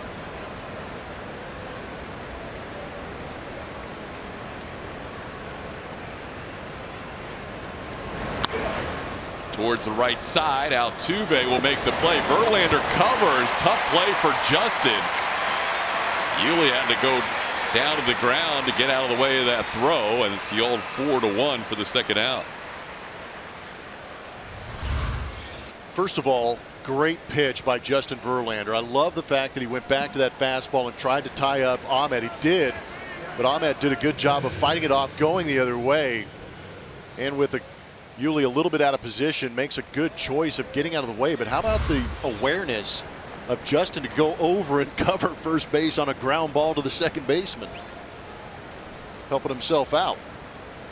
Well done all the way around. Yuli had to make himself as small as possible. Pino, good thing it was underneath the cap. Here's Jeff Mathis. Mathis struck out his first time up.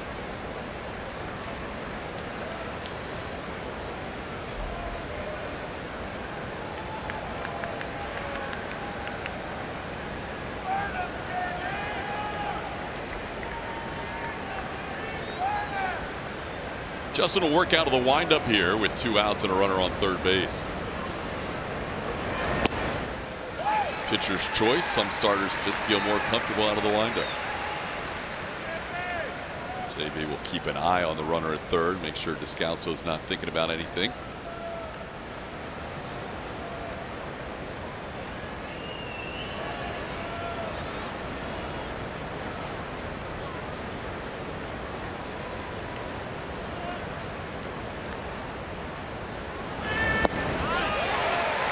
Oh, 2.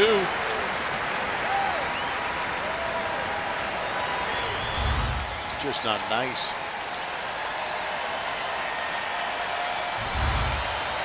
Justin does his homework, so you know he knows the numbers.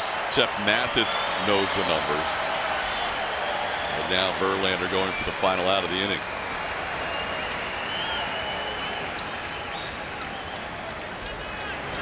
And he goes around. 0 for 15 now with 11 strikeouts against Verlander. That's now 9 for JB. We are halfway home with the Astros leading 1-0.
by Rooms to Go. When it's time to decorate, Rooms to Go makes it easy and fast, all at great low prices. And by Nissan, innovation that excites.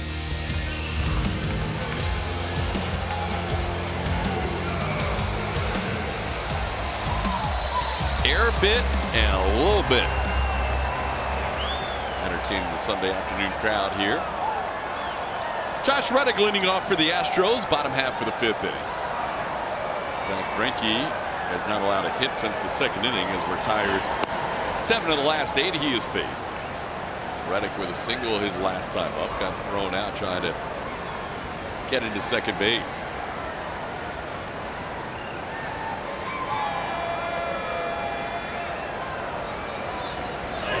Reddick, Martin Maldonado, and Tony Kemp in this inning. Zach Greinke ahead of the count, 0-2. Greinke has struck out 2, has allowed 1 walk. He is usually right around the zone, and it's rare when he walks more than 1 in a start. But he's a guy, we mentioned Verlander and how his velocity has been maintained throughout his career at age 35. Greinke's 34. And he used to be a guy that averaged 93, 94 on the fastball. Now it's a little more deception with the changing of speeds and that slow breaking ball, as the fastball averages less than 90 for the first time in his career. Yeah, he was low to mid 90s with that 2-seam fastball and the 4-seam fastball, but those 2 pitches right there made that changeup that much more effective. He's always had a good changeup, but now mixing that big slow curveball into the mix to keep hitters off balance. Now that's the pitch there at 87 that Reddick just gets a piece of. That 2-seamer at 94 is a little different. Yeah, and that 87, we're seeing the fastball, the 2-seam fastball fluctuate almost down to a speed where that changeup is at 85, 86, but it's more like that 87 is more like a batting practice fastball. Guys aren't anticipating BP speed fastballs. Into left center field, slicing from Pollock, and he runs it down with a nice backhand play to retire Reddick for the first out of the 5th. There's too much loft, much like Yuli Gurriel against this slow curveball. You can see that ball jump out of his hand, and it takes forever to get back in the zone. See Josh well out in front of it on that front leg. Well, Greinke now facing Martin Maldonado. Martin, 1 of 2 strikeout victims in this game. And he sends one to right field, pretty well hit. John Jay, though, will have a play on it and makes it as he heads towards the line in right. Well, Maldonado retired for the 2nd out. Every Tuesday night home game is Dollar Dog Night, presented by Nolan Ryan Beef. Our last Dollar Dog Night of the season is this Tuesday against the Mariners. To get tickets, visit Astros.com/dollardogs or call 1-877-9-ASTROS. That'll be Garrett Cole against Mike Leake. Cole will try and regain that lead in the strikeout department, although Justin Verlander is going to make him work for it off his outing today. Verlander started the day down 2. He's now up 7, and here's Tony Kemp with 2 outs and nobody on. Kemp hit a ball all the way to the wall and right. In fact, it may have gone out had it not been for John Jay making a nice catch right near the yellow line on that right field wall. Kemp has 6 home runs on the year. Getting a chance to play most at bats of his career. Had 157 ABs in 2 years coming into this season, and now 227 this year.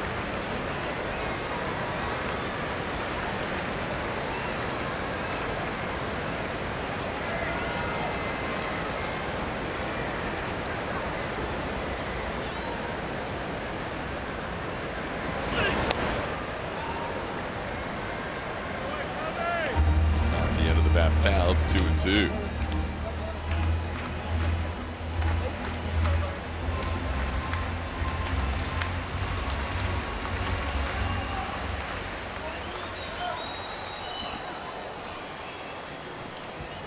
It's a unique uniform for the Diamondbacks. It's almost as if they're umpire camouflage unis. Never know if they're shifting or not. Pop up on the shortstop side and put away by Ahmed. All of a sudden, Zach Greinke in control. He's retired 8 straight.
Blues party like it's 1999. 6 major league teams. Arizona Sunset. Who is it?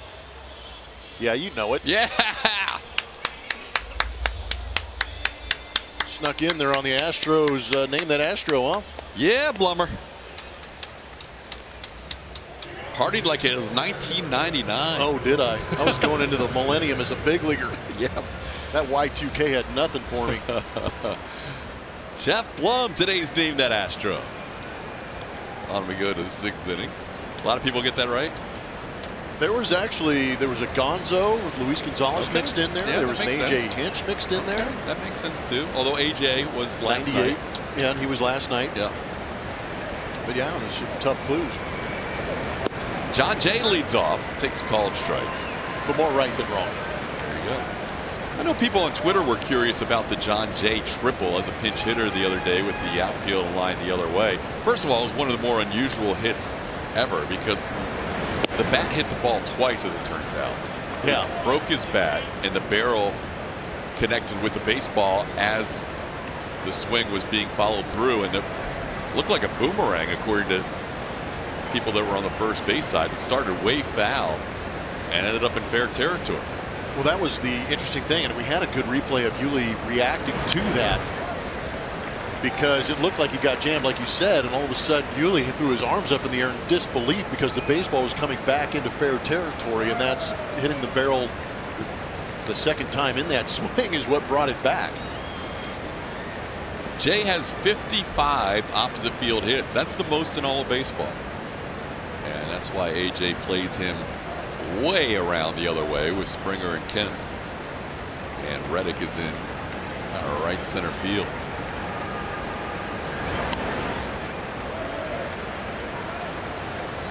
Top of the order facing Justin Verlander, 3rd time through. Well, the data that the Astros are working on have nothing to do with how the pitcher pitches John Jay.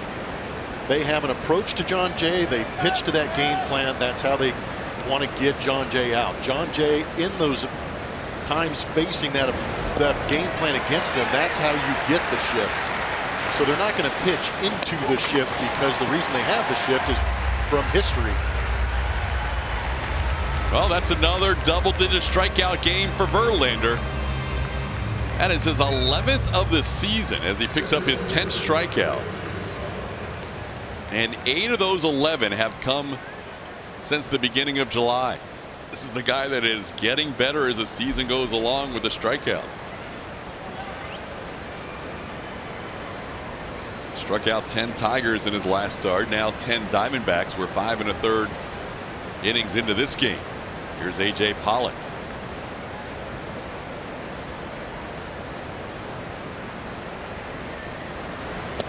Pollock takes a called strike. JB is sitting 1 away from his career high strikeouts in a season.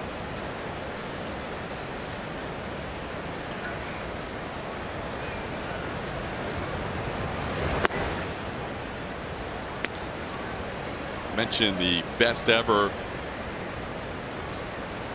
walks per 9 ratio for Verlander in a season where he's going to set his record for most strikeouts in a year. By comparison, the year he struck out 269 back in 09 with the Tigers, he walked 63 that year, which was still a good number in his career. But 63 walks that year in his career high 269 strikeout season. This year he's at 268, and with the 1 walk today, he's walked 36. It's impressive. An incredible ratio.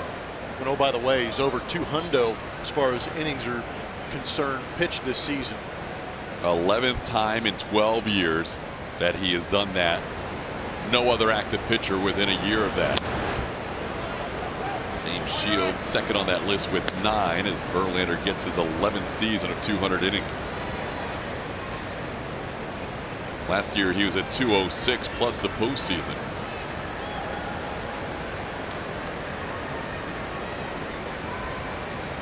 .36 2/3 innings in the postseason last year. He is a horse on the mound. He trains hard to do this year in and year out. And he's ahead of A.J. Pollock here, 1 and 2. On the ground to Correa. 2 outs. All of a sudden we're seeing a couple of ground outs the last 2 innings. Verlander did not have any outs recorded on the ground the first 4. MLB At Bat is your #1 Astros app. Customize your experience with home screen icons and features such as the MLB.TV Game of the Day, pitch tracking, in-game highlights, live radio broadcasts, and more. Download MLB At Bat today.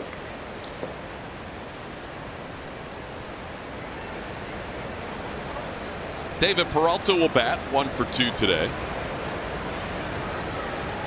And misses the fastball. 97. Starting to see that uptick in the fastball as we get deep in this game.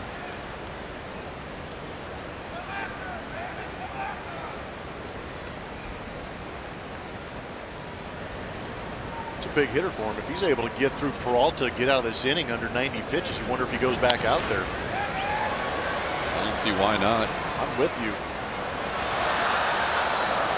Pitched at Detroit in that first game of the series on Monday, so he's working with an extra day's rest. He pitched on Monday, 5 days rest.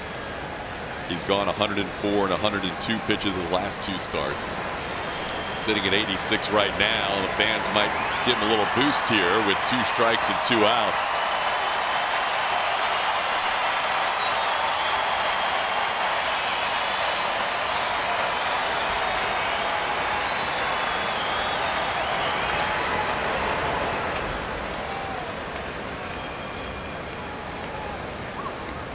His fastball to A.J. Pollock in this inning at 97.9 was his best fastball of the day.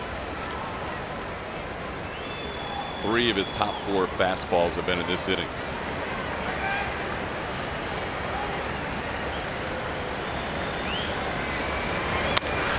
Ball's hit high and deep, and this ball is gone.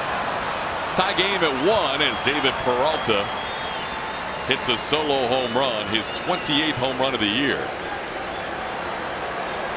Came on a 1-2 pitch, and the Diamondbacks have tied it up. Peralta is a very good hitter. Kind of flies under the radar because of the guy hitting behind him and Paul Goldschmidt. But Peralta putting up solid numbers, and this is not easy to do. That ball in off the plate, and he pulls the hands in against 97 and launches it. This is a 28th home run that Justin Verlander has given up this season. That is the 19th home run that he has given up here at Minute Maid Park. Paul Goldschmidt, the batter. This is a slider. And 19 versus 9 on the road, and 2 shy of the career high number of home runs Verlander's ever allowed.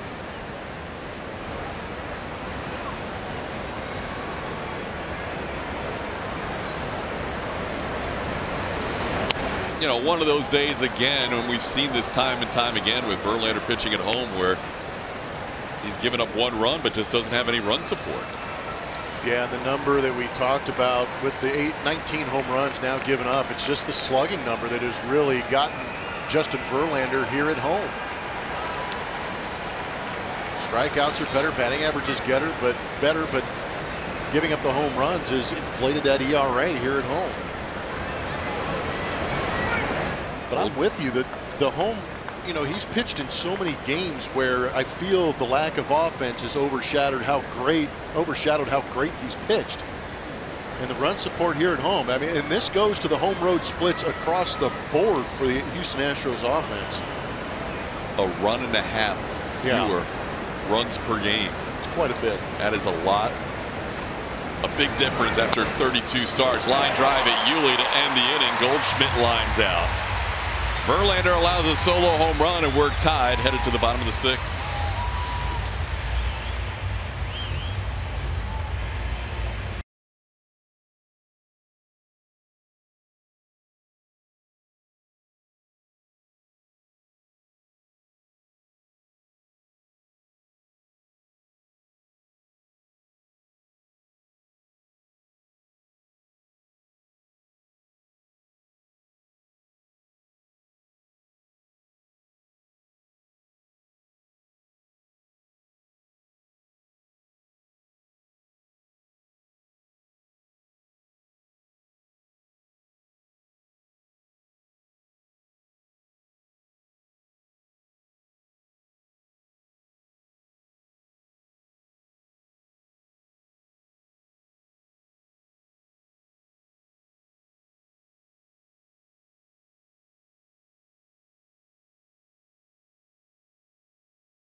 Between the two teams, George Springer will lead things off for the Astros in the bottom of the 6th. And last time Houston faced Zach Greinke, George did that on Cinco de Mayo. Yeah, he absolutely unloaded, leaning back on Zach. That was a mega blast. And again, it'd be nice to see a repeat performance help out Justin Verlander. Line that day very similar for Greinke as the line today. In that start, he went 5 2/3 innings, allowed just 1 run on that home run by Springer. 5 hits, a couple of walks, and 5 strikeouts. Today it's been 4 hits, 1 walk, and just a couple of strikeouts. Last start he did strike out 5 against the Astros, but just 2 today. But he's retired 8 in a row and 10 out of 11 just as Springer walk in that mix. Since the Josh Reddick single back in the 2nd inning. George ahead of the count here, 2-0.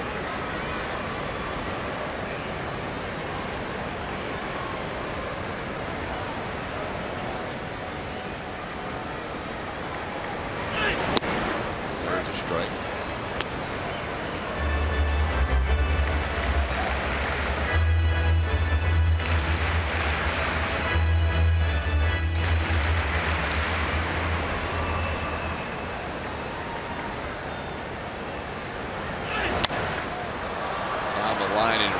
Jay will give it a look, but that's going to head into the crowd about 8 rows deep. Springer's been on base twice today. Infield single, a walk. He has scored his 94th run of the year and his 16th run in 13 games played in September. Has that average up to 267 with that base hit. That's the highest it's been since June 24.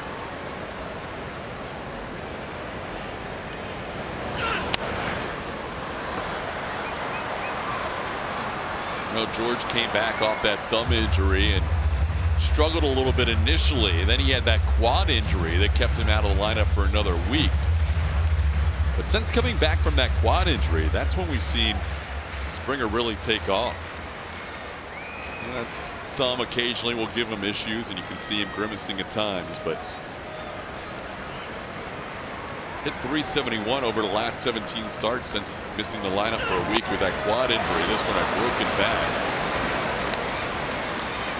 And George will get another stick here with a 2-2 count. Came into this game hitting 385 in September. That number is going to go up a little bit. So is the on-base percentage. But again, I can't emphasize enough, when you have a hand injury of any kind, whether it's a wrist, finger, broken finger, a ligament issue in your thumb, you're always thinking about it. You always feel it. Therefore, you're going to be a little tentative coming through the zone sometimes. Glad to see on that broken bat he didn't react at all. Yeah, actually gave a big clap afterwards. I mean, not that we can judge anything off a clap, but at least he looked to be okay in the second swing. He's got some pitches to hit off Zach Greinke. We're seeing him get a little bit closer to being able to drive the baseball. We saw last night the balance from George Springer was a little bit better. Doing a good job getting on that back side, but the separation between the hands and that front foot have been all right. Does have good numbers against Zach with that base hit his first time up. He's now 5 for 10. That ball's ripped into left field. That's hit hard for a line drive single. George on base 3 times today. He is now 6 of 7 with a walk his last 2 games. This is great. You're going to see it right here. Watch the hands go back. The front foot goes forward. He lands softly and then just turns on it. Bringing the hands in, and the barrel comes firing through to barrel up that fastball. Greinke missed his spot. George makes him pay. But that ball launched off the barrel. That's a good sign if you're an Astro fan. Here's Jose Altuve. 104.8 off the barrel. Just needed the launch angle to give the Astros the lead. Altuve has singled to right and struck out. When he struck out, he felt like he was quick pitched by Greinke. Now he is ready early in this at bat. Pitch down low for a ball.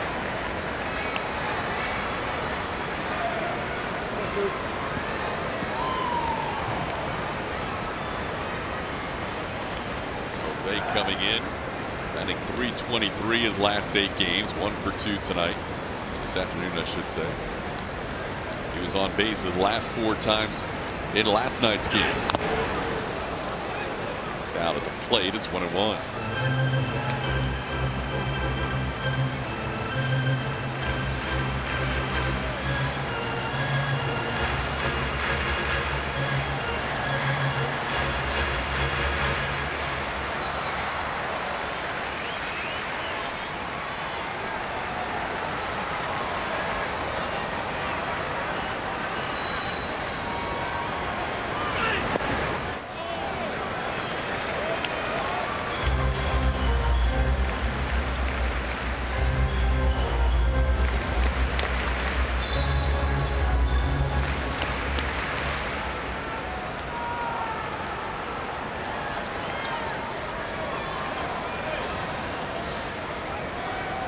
Greinke wants a word with Jeff Mathis here with a 2-1 count. And Springer on first base. Springer's base hit, the 5th for the Astros, and the 1st since the 2nd inning.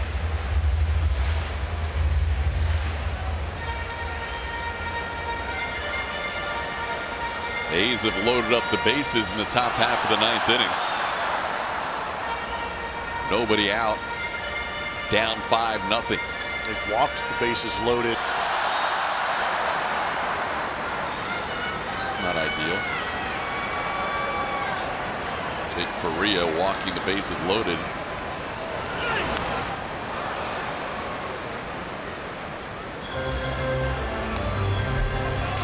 Count evens up on Altuve at 2 apiece.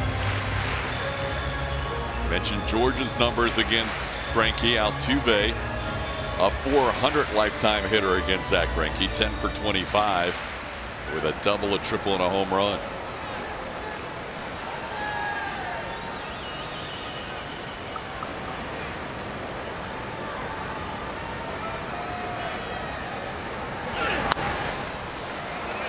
Spoiled that pitch on the corner. It stays 2-2.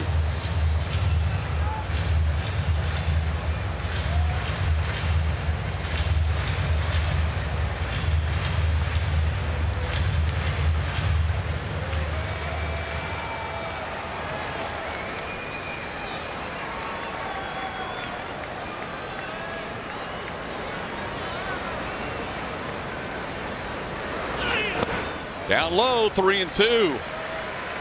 Well, see if AJ moves Springer here with a full count, and Altuve batting.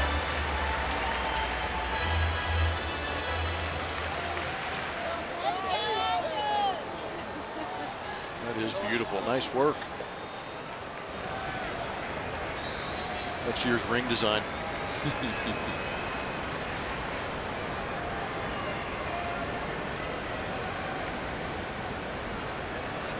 There goes George, a little ground ball towards short. Only one play to be made, and that's to first. Altuve grounds out. Springer now in scoring position with one away. A little movement to stay out of the double play.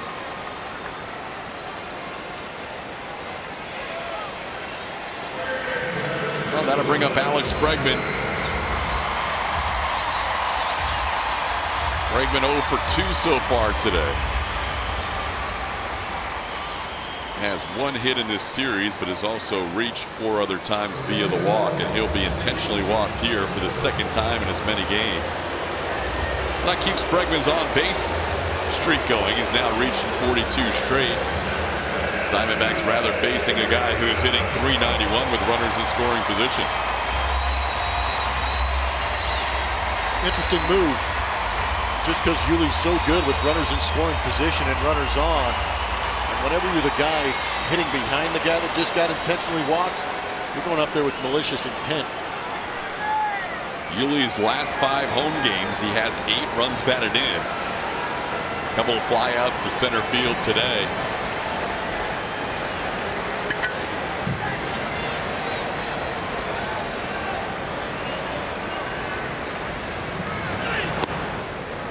Strike on the inside corner.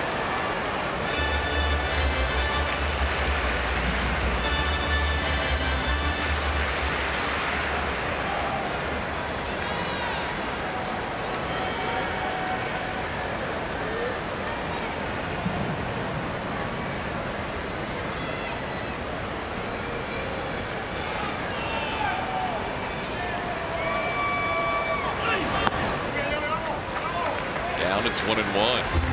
These 3 walks backfired on the Tampa Bay Rays. Crushed Davis of the West Coast with a grand slam. 5-4 Tampa Bay leading that game. Put that against Sergio Romo. So 1 out, bases cleared. Rays leading the A's by 1 now. On the ground towards third. Picked by Escobar. Bobbles it momentarily. And that allows Yuli to reach first. A little bit of a bobble may have helped out the Astros on the fielder's choice. Or at least extends the inning. Ball was hit hard. Escobar picked it up on that short hop. Kind of rattled around inside the glove. Unable to pick it up. Did eventually get that lead run. Did he almost take George Springer's head off? Yeah. Might have been able to beat him to third. Well, here we go. First and third, 2 outs for the Shark. Tyler White grounded out a couple of times today against Greinke. Had never faced Zach Greinke before today. See how he does in his 3rd time up. Line drive, right field. That is going to be down and towards the corner. Fair ball. One hops into the crowd. Astros take a 2-1 lead on the double by the Great White Shark. The Meg.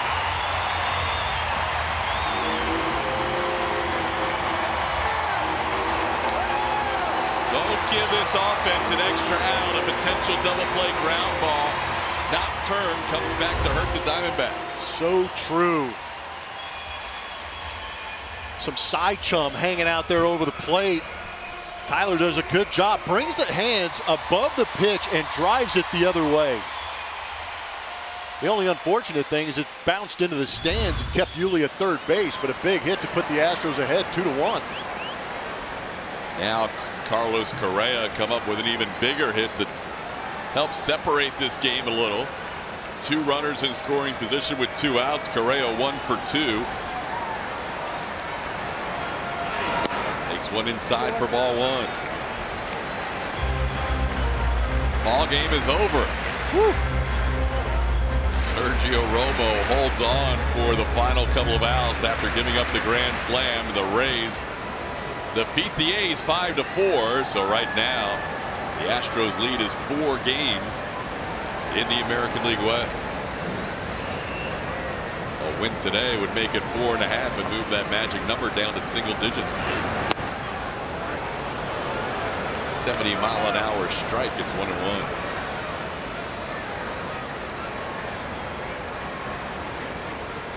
A's will have an off day tomorrow, so the Astros have that lead at an even number for a few days. The A's have played one more game than Houston coming into today. On the ground towards short. Ahmed a long throw, and Correa retired for the final out of the inning. Astros score a run, though, to give Verlander a 1-run lead once again.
Flashback to May 4th in Arizona. Easily the most dominant pitching performance I have seen in my broadcast career, let alone my playing career. Garrett Cole going out there against these Diamondbacks and wiping them out completely. Gave up 1 hit, going 9 innings and striking out 16. Getting himself that coveted game score of 100 that you don't really see all that often. Now, not only do you not see it often, the next closest game score by a pitcher this year is 95. Just thorough dominance by Garrett Cole. Not necessarily at the plate. No, he contributed not just the 16 strikeouts, but he contributed 21 strikeouts to that game, because on his own, he struck out 5 times himself. 0 for 5 with 5 strikeouts, but a 100 game score, a rarity to say the least. See that about once every 2 years. What would his game score be if he incorporated himself? Off the charts. High fly ball off the bat of Eduardo Escobar on the 0-1 pitch. Josh Reddick will come in and make the play for out number 1 in the 7th. Since the 2000 season, there have been 8 pitching performances that have garnered a 100-game score, combining hits allowed, innings worked, strikeouts, runs allowed. And that's what Garrett Cole achieved. Well, Justin Verlander now working with a 2-1 lead once again.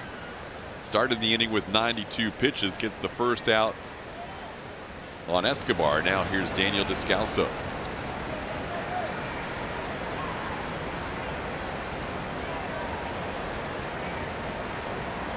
Descalso has popped up and walked in this game. Verlander starts him off with a strike just off. It's a ball just off. It's 1-0. Solo home run by David Peralta tying the game in the top of the 6th inning. Tyler White coming back with an RBI double to make it a 2-1 Astros lead. Descalso fouls one away. It's 1-1.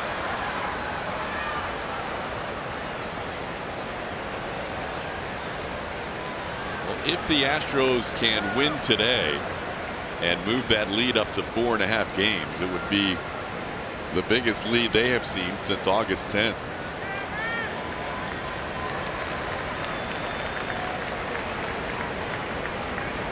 Yeah, Oakland finally showing signs of being human. 3 series since mid-June have the A's lost. Today they lost 2 out of 3 to Tampa Bay in that weekend series at Tropicana Field. They lost 2 of 3 here when Tyler White walked off the A's and Juris Familia. And they were swept in Colorado.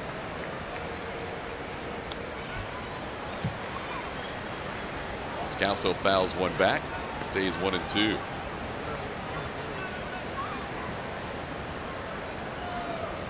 Mentioned Oakland will have the day off tomorrow. They will begin a series on Tuesday against the Angels as they return home for the Angels in Minnesota for 3 games each. Try to hold up. He does not. Descalso goes down swinging. Give Verlander 11 strikeouts. That matches his career high, 269 on the season. Yeah, I thought it was a pretty good pitch to begin with. MD Anderson's going to give us an idea. Great pitch, 89 miles an hour on that inside corner at home. You can judge for yourself, but that barrel getting out in front of home plate gives the indication that he attempted to hit it. Most strikeouts in a season matching the 09 season. 9 years later, at age 35, Justin Verlander about to set his personal best. Ketel Marte takes a strike. Most strikeouts in a season in which he has walked the fewest per 9 in his career.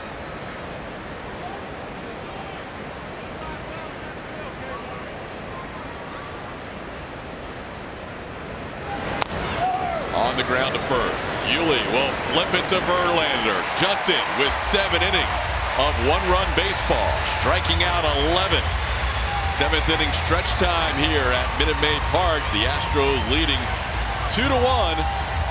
Verlander getting a nice hand from the crowd. We're going to keep it right here ourselves for God Bless America as we honor. Now we kindly ask that you please rise and join us as we pause, not only to honor our great nation, but to salute those who defend our freedom around the world each and every day. Please join Jem Sikorsky for the singing of God Bless America. God bless America, land that I love. Stand beside her and guide her through the night with the light from above. From the mountains to the prairies, to the oceans white with foam. God bless America, my home, sweet home. God bless America, my home.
Verlander facing the D-backs for the second time. He was good the first time. He took the loss, but not as great as he was today, striking out the first 5 batters of the game, 7 of the first 9.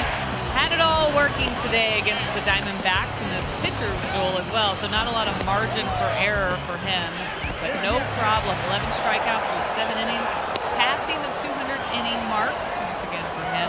ERA down to 2.67 on the season. TK? Yeah, it's certainly a possibility that he could garner a little bit of Cy Young notice here down the stretch. Good battle between the 09 and 11 Cy Young Award winners. Reddick bidding for one deep to right field, all the way back and gone! Josh Reddick hits his 15th home run of the year, and the Astros lead this game 3-1. Man, this guy likes hitting in Wooston. On the weekend, his idol Ric Flair got remarried. The woos come out at Minute Maid Park. It'd be great to see him get that power stroke back. Second home run of the weekend for Reddick. Hit one to start the game yesterday for the Astros, getting them on the board first, 1-0. Gives Verlander a 2-run cushion. And Maldonado lines one into left field for a base hit. Astros coming out swinging after the 7th inning stretch. Back to that swing from Spider-Man. Set up, down and away. Slow breaking ball. How about Josh staying back on the 69-mile-an-hour curveball? Keeping those hands back just enough to get underneath it and launch it into those right field seats. 364 feet later, he's taking a nice leisurely trot on a Sunday afternoon. 28th home run allowed by Greinke. Verlander gave up his 28th home run of the year earlier. Here's Tony Kemp.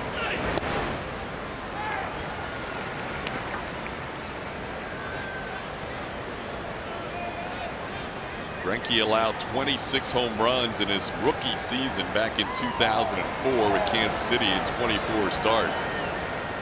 That had been his career high until this year. Tony almost hit one out his first time up. Kemp takes a pitch outside. It's 2-0. Tony hit one deep to the wall and right. John Jay making a nice play up against the fence.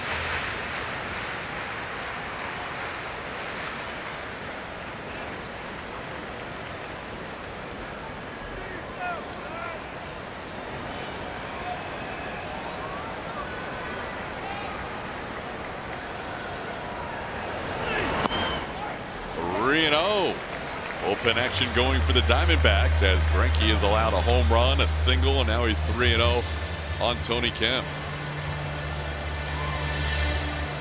Archie Bradley beginning to warm up in the Diamondbacks bullpen.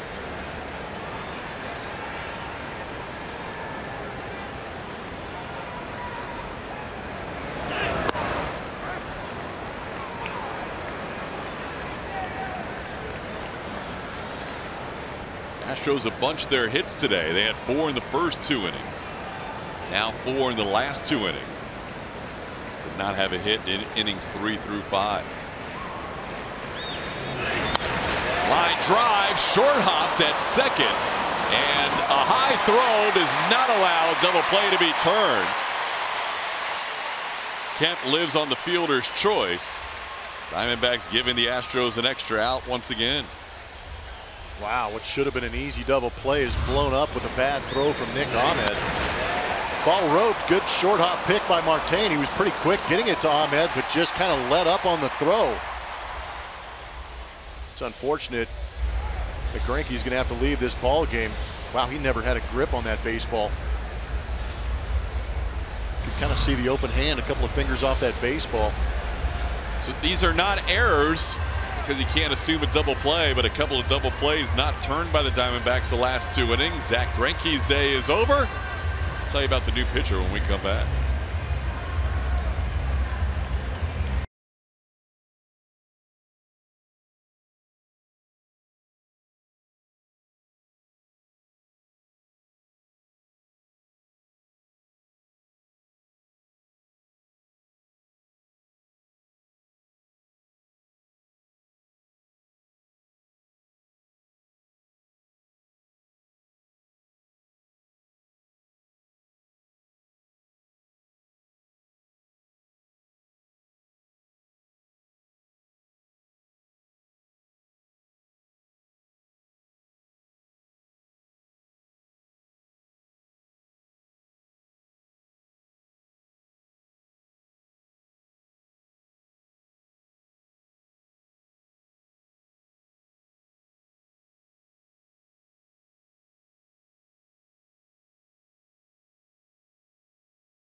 For you, 94 miles an hour off the bat with 34-degree launch angle gives you a home run into those right field seats. You had to wait for it a little bit, but they did give you the stare.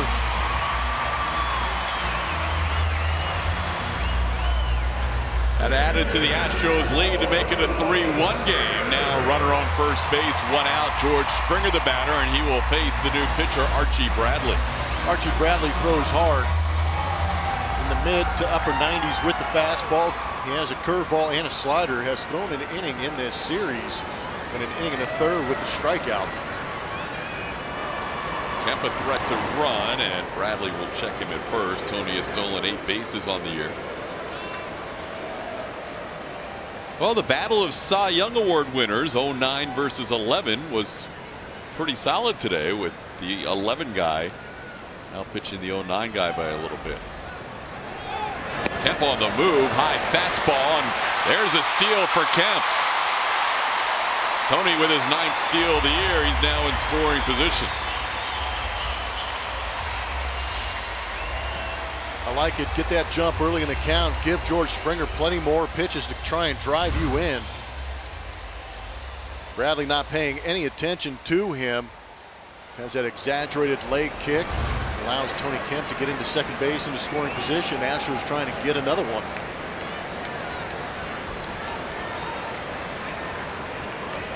George has been on base 7 times in the last 2 games, including all 3 times today. A couple of singles, a walk, and 2 runs scored. And he's got a 2-0 count here.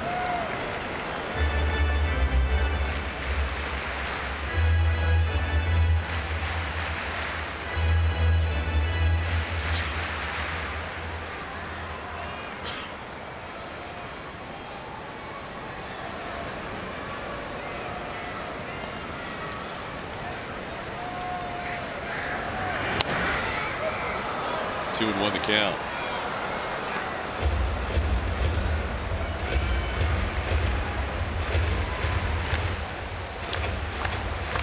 A little less than 3 weeks ago, Springer was sitting below 250. And this late in the season, it's hard to move that average up 20 points, but he's done that. He's at 269 right now with 6 hits in his last 2 games. Fly ball lofted into right center field. John Jay will take the ball, and Kemp will stay at second. Second out of the inning. The Astros take on the Mariners Tuesday night, and fans attending the game can upgrade their ticket and receive an exclusive Justin Verlander t-shirt for only $10. For tickets and info, visit astros.com/t-shirt. We do notice when Justin starts, a lot of times he will be in isolation on the bench during his outing, and then once the outing ends, he joins the boys on the top step of the rail. Watch his team add to that lead in this inning. It's now 3-1, and here's Jose Altuve.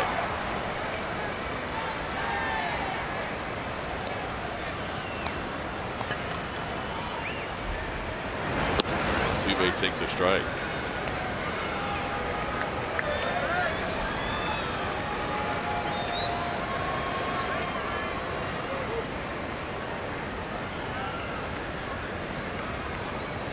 Jose 1 for 3 today.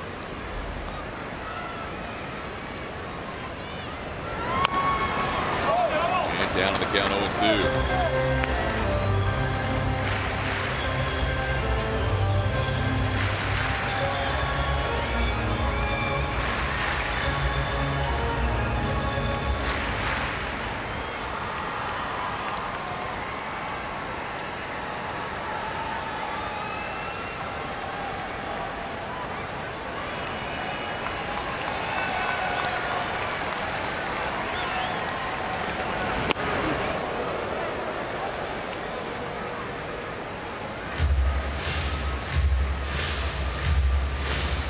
JV up on the top rail, having a little discussion with his fellow pitchers. Josh Reddick, who just walked by in the background, helped him out this inning with a solo home run. A little different demeanor once he knows he's out of the game. he becomes the biggest cheerleader in that dugout, looking for his team to add to this lead. I would imagine it's a little more upbeat knowing that his team has given him the lead too. Run last inning thanks to Tyler White's double. A run this inning thanks to Josh Reddick's home run. Now Jose Altuve trying to add to that with a 2-out RBI here.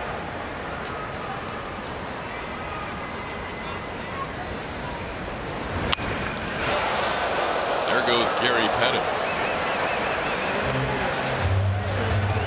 And you know he doesn't want to look in the dugout right now. He does not want to look in the dugout right now. Break it down for you, Supermo. Oh, the panic button set in right there. He said, nope, no part of it. One of the best in baseball. You won't be many nicer than Gary Pettis. That's great. He was asking Escobar for his glove after that one. He's a little further behind that third base coaching box now. 2-2 to Altuve. There's a line drive into right field, and that'll be short hopped and gets beyond John Jay. Astros lead 4-1. The RBI single by Jose Altuve. Nice piece of hitting by Jose, hitting the rocket the other way, and John Jay tried to get it on the short hop. It just ate him alive and led to a big run for the Houston Astros. Fastball leaked over the fat part of the plate. Now Altuve just lays the barrel to it, shoots it the other way. John Jay thought he was going to be able to get to that short hop, but it ends up handcuffing him, hitting off the thumb of the glove. Makes it easy for Tony Kemp to score. Well, the Astros increase their lead. Verlander appreciates the run support, especially since he's known he's coming out of the game. A couple of more runs added to that lead. And Torey Lovullo is probably a little frustrated that his team's not been able to turn a couple of double plays the last 2 innings. Double plays today. Souza with a couple of issues out there in right field yesterday led to some big runs, but you mentioned it earlier. Championship ball clubs go out there and take advantage of outs that are given to them. That's what the Astros have done. They were very good at it last year, and here lately being very good at it too. Double play could have been turned last inning. Instead, it gave Tyler White an opportunity to drive in a run. This inning, same thing. Kemp could have been doubled up with a good throw, not even a great throw. Got him out by a lot. And instead, Kemp scores a run on the Altuve single. Here's Alex Bregman, and he gets hit by that pitch on the 1-1 offering. Fans won't be happy with that. Bregman has reached base for his second straight time. That one a little more painful than the intentional walk last time. Fans booing to protect Alex and let Archie Bradley know that they don't appreciate him getting that close to Alex Bregman, but he crowds the dish. They try to bust him in. This one just tails in and grabs that number 2. Well, Alex said in an article today that was in the Arizona Republic, there's a little revenge ABs this series. Not being drafted by the Diamondbacks with the #1 overall pick. Dansby Swanson went ahead of Alex Bregman. I like it. And a few years later, here they are intentionally walking him a couple of times. And he has reached base twice today, reached 4 times yesterday. There is the 2015 draft, and the reason why Alex wears number 2. Kyle Tucker showed up today. Yeah, Tucker's here from Fresno. The thing I learned from that article that I didn't realize, he wore 2, and that's been well documented because he was drafted number 2. In college, he wore 30, because that's how many teams passed up on him in the first round coming out of high school. I'm sensing a lot of internal angst on Alex Bregman. Whatever drives you. He's got fuel. I like it. Put that chip on your shoulder and let him know. Little inside-out swing off the glove of Goldschmidt, but he keeps it close, and so Altuve unable to score. Kind of knocked that down, as it turns out. Now the bases are loaded. Might have had an opportunity to throw it to first base and get the out, because that blew up. Got up all in the kitchen of Yuli Gurriel. Goldschmidt did a good job of knocking it down. Watch Archie Bradley. He gives up on the play and stands there and bought a ticket and watched the show. Missed out on a possible opportunity to get that runner at first. Advantage Astros, and guess who's up? Dun-dun. Dun-dun.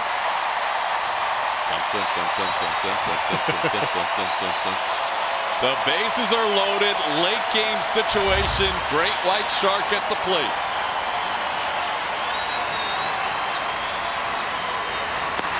Starts him off with a slider for a strike.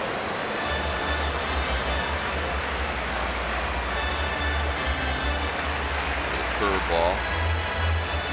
Either way, he's down to the count 0-1. Tyler White doubling home a run his last time up. Astros lead 4-1. A chance to really blow this game open here.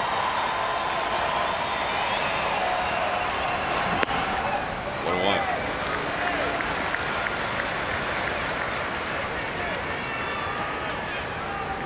Shark drove in a big run to allow Justin Verlander to spit the hook after he gave up that home run to Peralta. Put him on the wing side.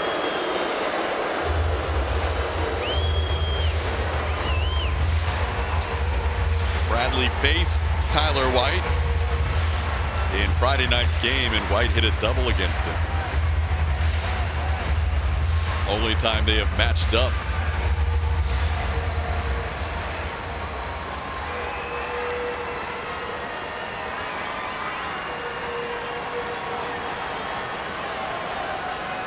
Just about everything else for the Astros in the last couple of months. 39 RBIs in 43 games. Has a chance to add to that total here.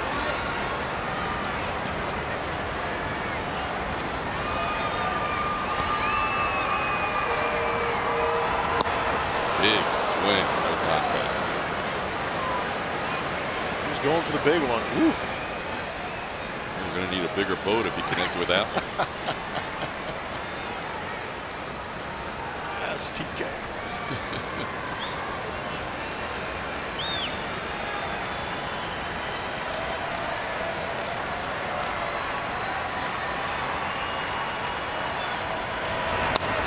Look out off the screen and into the Astros dugout. It stays 1-2.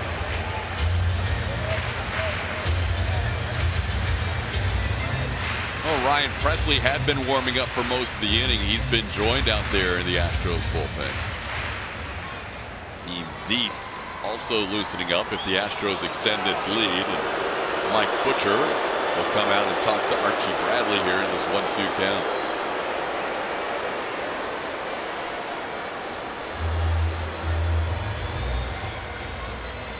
Just joining us, the A's lost their game today 5-4. The Astros with a chance to increase their lead to 4.5 games.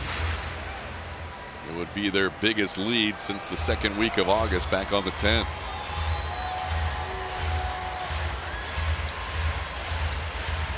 Also a chance to reduce their magic number to clinch a playoff spot to 3 with a win today.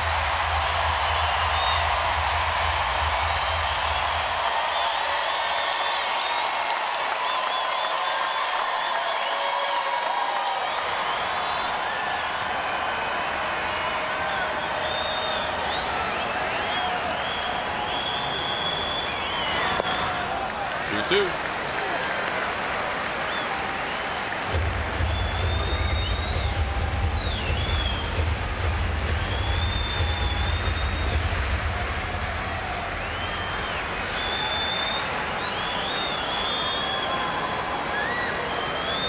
Altuve trying to distract Archie Bradley, who's working out of the windup here with the bases loaded.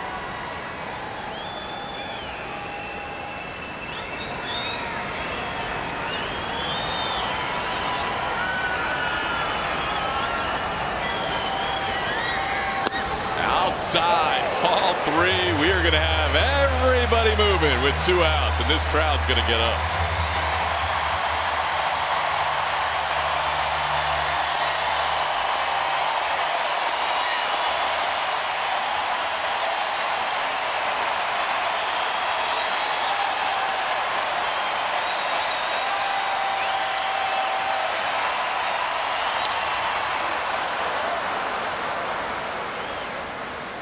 feel like October.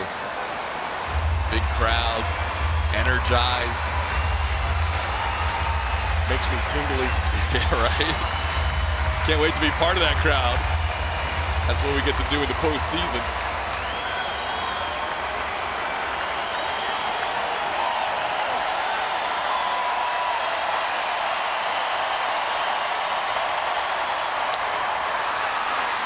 Playable, long run though for Jay, and he's near the line and puts it away. Astros leave the bases loaded for the third time today, but they lead 4-1 headed to the 8th.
We appreciate you following us and voting, participating in our Chevy Stroh poll. Which Astros starter, past or present, would you take in a one-game playoff here at home? And Justin Verlander gets 47% of the vote today. The big winner pitched well here in this game. Ryan Pressly coming on now here in the 8th, hoping to help them to a win. And I just recently spoke to Ryan Pressly about being on the Twins last year, which ended up being a playoff team. They made the playoffs for the first time in his career, and they fell to the Yankees in the wild card game. But Pressly didn't get an opportunity to pitch there. Now that he's been traded over this season, really excited to be a Houston Astro. But he's enjoyed watching how this club is just responding to chasing a division title right now. I said there's just a feeling of they've been here before, they've been there before, and they just stay loose, even when the margin isn't as large as they would like it.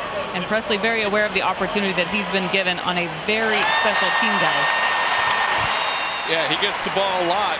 And first pitch swinging for the first out. Nick Ahmed sends Jake Marisnick back near the warning track. Jake takes over in center field this inning, with Josh Reddick moving from right to left and George from center to right. The old Cupid shuffle. It's pretty effective. So Tony Kemp out of the game. Jake will bat at the 9 spot. And one pitch and one out for Pressly in the 8th inning. It's been impressive to watch Ryan Pressly since joining the Astros, as Ildemaro Vargas would get a pinch hit appearance here for the Diamondbacks.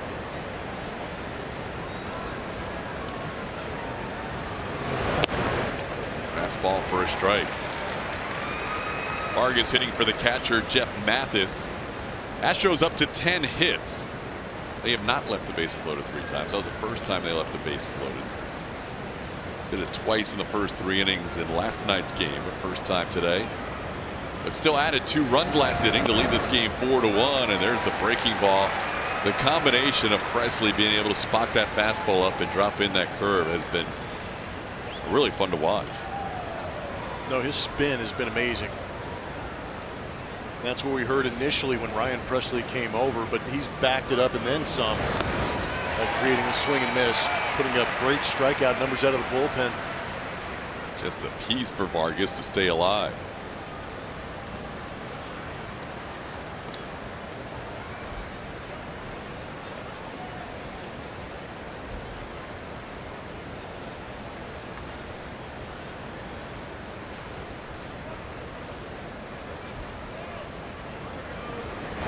Swing and a miss.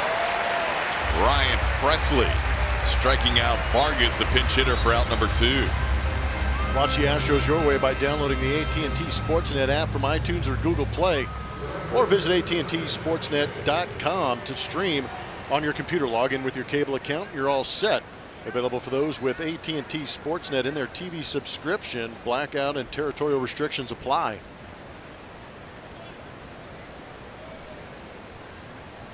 Here's John Jay.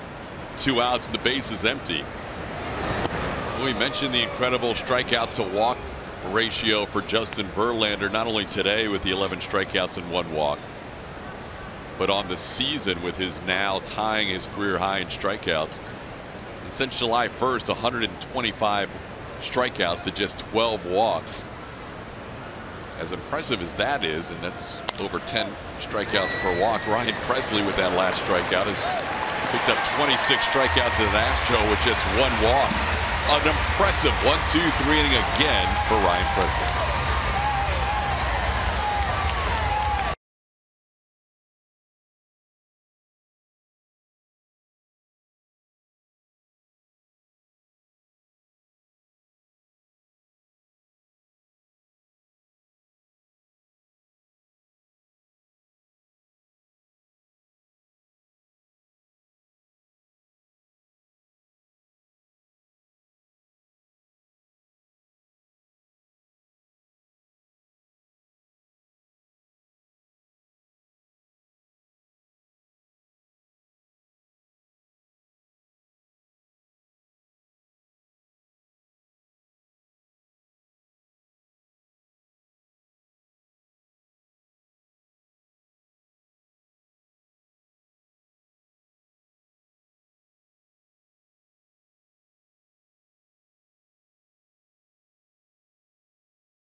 Dynamic duo of Springer and Altuve in the last couple of games really stepping up. They've been swinging the bat well, but this series against the Arizona Diamondbacks in the last couple of games have gone very well. 10 for 15 they have gone. The big number that really helps out the win totals is scoring 8 runs. It's good to see Altuve and Springer spraying the baseball all over the ballpark, getting things going. Good time to do it, too. Only a couple of weeks left in this season.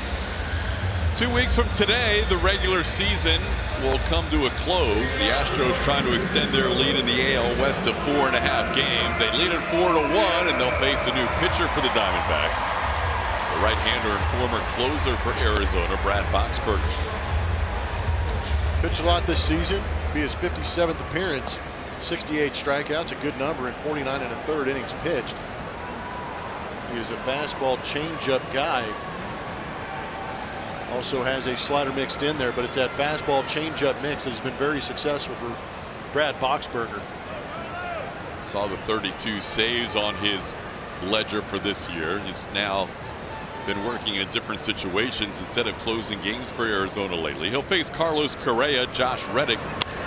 And Correa punches one into shallow center, coming on Pollock, going out the second baseman. Marte can't make the play. Correa digging for second. Throw is wide. Correa's going to head to third. Carlos Correa starts this inning by reaching third base on a little flare to center.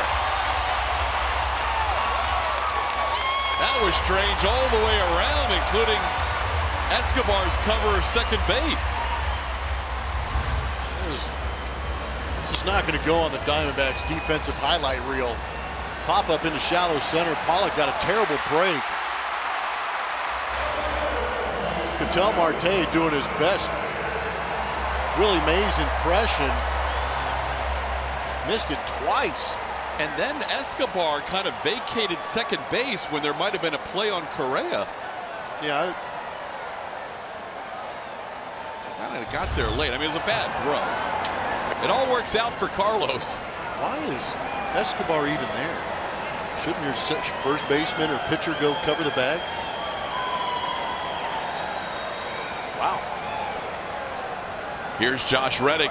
Infield comes in. It's not been stellar defense the last couple of innings by the Diamondbacks. They failed to turn a couple of double plays in the 6th and 7th that cost them a run. And now that leadoff base hit plus the error, allowing Correa to reach third. Reddick pops up for the first out. How did you score that, by the way? It's going to go double and error on Marte on the throw. Thank you. Here's Martin Maldonado. The infield stays in. Martin lined a single his last time up.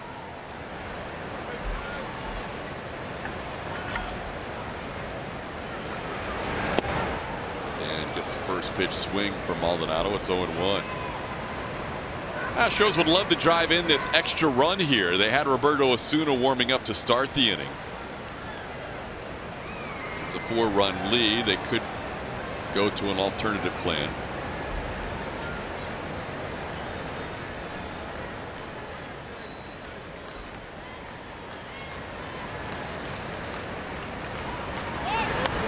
Around the bunt, Martin pops it into the crowd. It's 0-2. Well, it wasn't exactly rope, but that will be Correa's 4th extra base hit since coming off the DL. I was thinking the same thing when he wrote. That's why I asked you, how are you going to score that? That'll help the slugging percentage, but wasn't exactly slugged. That was right, perfectly placed. Maldonado just looking for a pitch he can get to the outfield here with a runner on third and less than 2 outs. Sends this one down the line foul. Julia. 2019 season tickets are on sale now, and fans who purchase can enjoy benefits like guaranteed 2018 postseason priority access. Visit astros.com/season tickets or call 1-877-9-ASTROS for more info.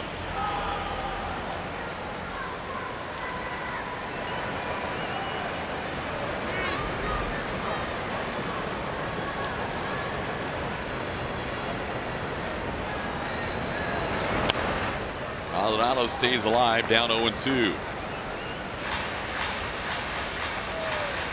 Colin McHugh has joined Roberto Osuna in the Astros bullpen.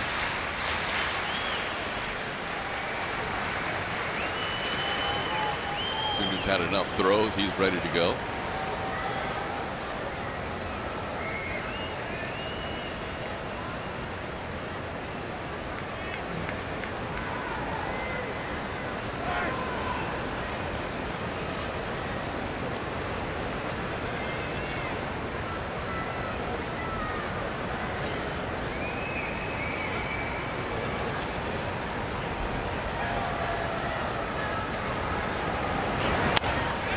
The right center field, falling quickly, base hit. Martin Maldonado gives the Astros an insurance run. It's now 5-1.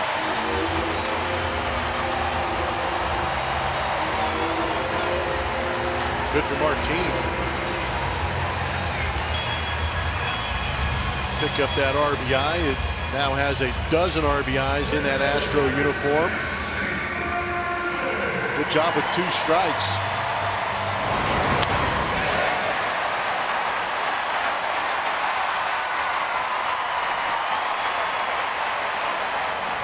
Jake Marisnick will bat for the first time. Jake came on defensively in the top half of this inning and takes a pitch outside for ball 1.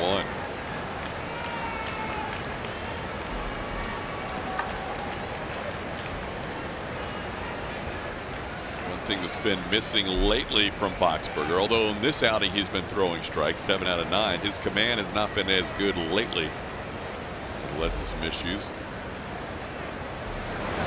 There's a ball ripped.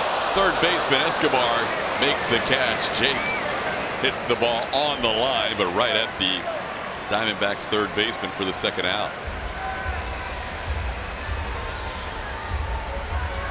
A look ahead is brought to you by Wells Fargo. The Mariners coming to town tomorrow for a 3-game series. The Mariners have played very well here at Minute Maid Park, including a 4-game sweep. Yeah, it's a little bit different than what the Astros are used to seeing when they go to Safeco Field. It's a complete flip, so the home team not necessarily at the advantage in that matchup. Last time the Mariners were here, they trailed by 8 games in the division, and their season was on the brink. They swept that 4-game series to go to 4 back. Now their season's kind of on the brink again, as they'll either be 7 or 8 games back of Oakland for the second wild card spot when they start play tomorrow. Springer with a count of 2-0. George 2 hits and a walk today, on base 7 times the last 2 games.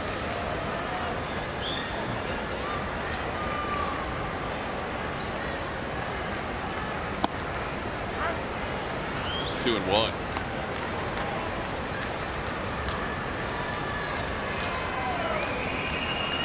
Twelve hits for the Astros after a 10-4 win last night.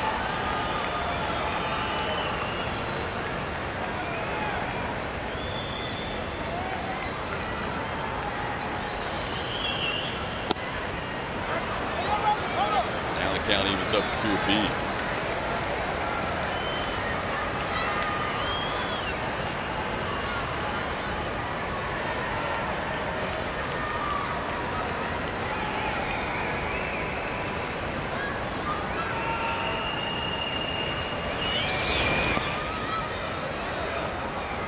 Had a dozen hits in the game last night in that victory, so good to see some offense here from the home team at Minute Maid Park. September was kind of the month last year after a really slow offensive first 5 months here at home, where they started to pick it up, and then October was a whole different story.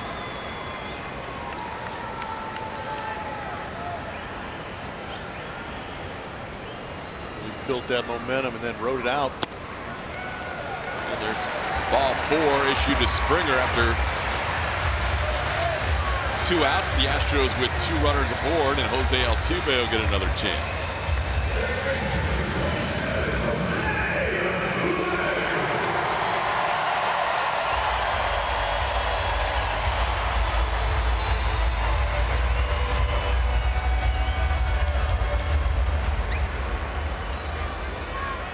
Altuve, an RBI single his last time up. 2 for 4 today.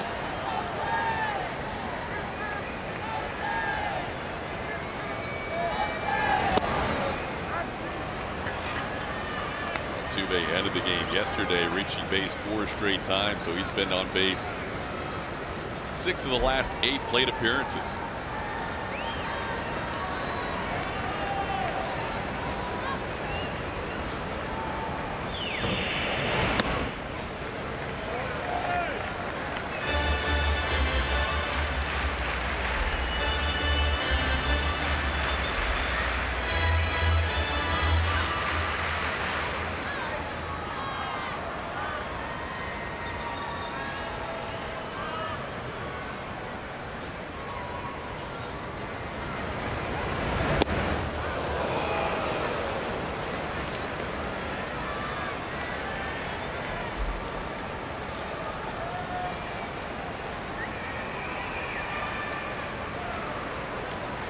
Now the game's 4 runs. Roberto Osuna has sat down, so the choices are either McHugh.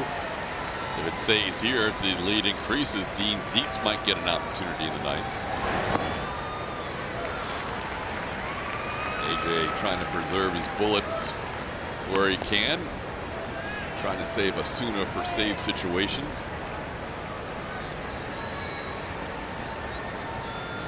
In anticipation of that Seattle series.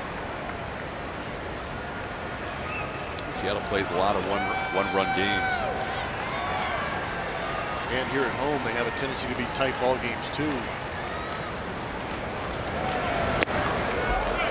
Up and in, Altuve has a full count. So let's start for Maldonado off second and Springer off first.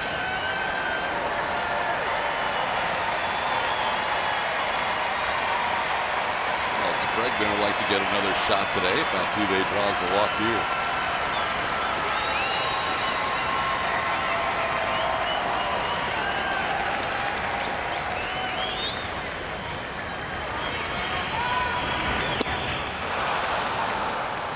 Swing and miss to end the inning. Astros add to their lead, though, 5-1 headed to the ninth.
Energy.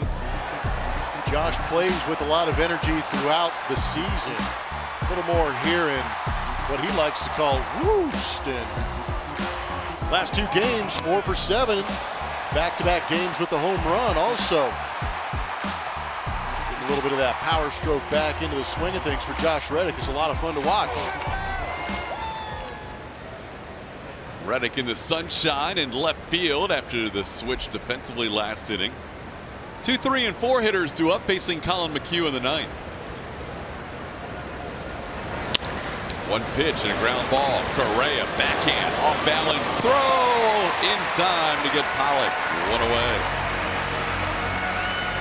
Nice play behind Colin McHugh, making his 52nd appearance. Racking up the strikeouts, 88 in 66, now 67 innings. ERA beautiful under 2 at 1.89.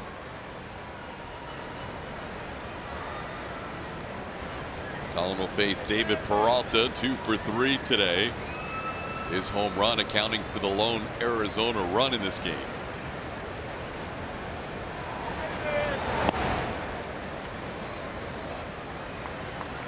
Peralta 5 hits in this series and 4 runs batted in. Diamondbacks with just 3 hits this afternoon. Peralta with 2 of them. The other was a single by Nick Ahmed. Justin Verlander 7 innings of 3-hit 1-run baseball. Ryan Presley a 1-2-3-8, and now Colin McHugh in the ninth.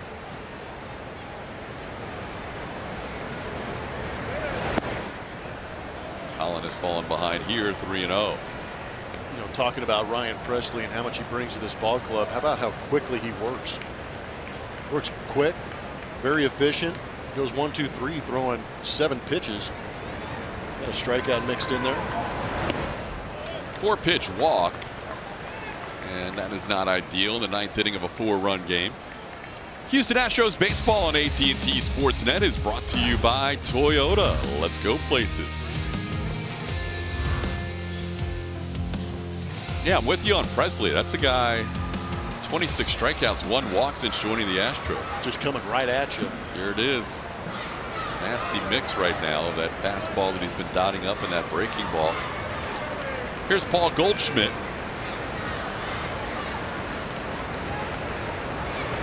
There's that curveball for a strike.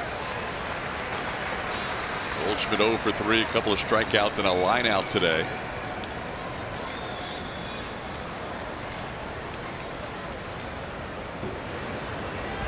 Tomorrow will be a couple of lefties to kick off that series with the Mariners. Framber Valdez will get the start for the Astros. Wade LeBlanc pitches for Seattle.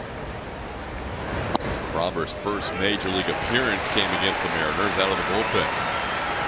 Holland ahead 0-2.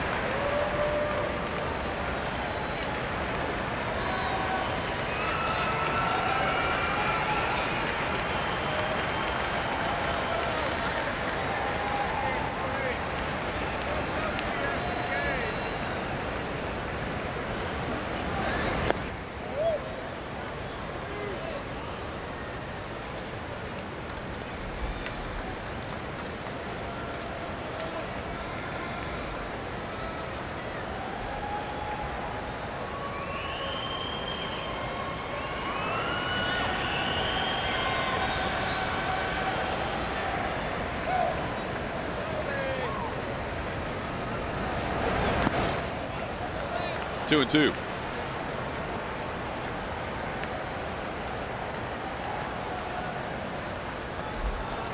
Diamondbacks started the day 3.5 back in the wild card picture, 4 games back in the National League West. After today, they will head home for the homestand of their season to try and salvage 2018. A team that was in first place more than any other this season in this division, the NL West. And Torey Lovullo's team will head back and have the Cubs for 3 beginning tomorrow, then Colorado for 3, and the LA Dodgers. Chasing currently the Dodgers in the NL West and Colorado for the second wild card spot. Dodgers leading by half a game coming into today.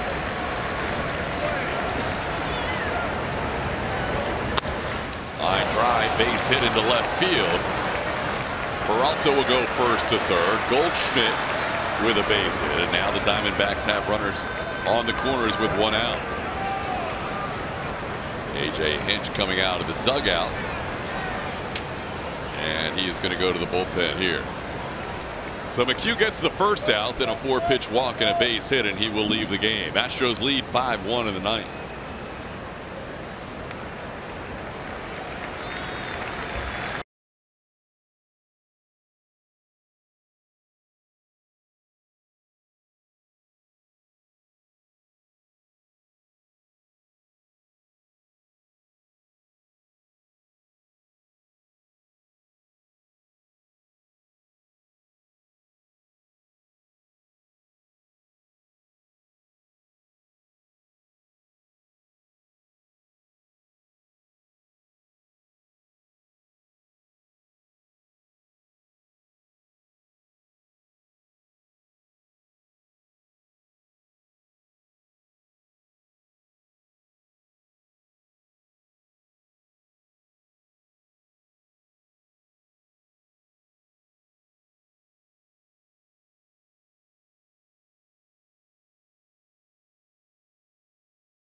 Then 1 out, and A.J. Hinch goes to his closer, Roberto Osuna.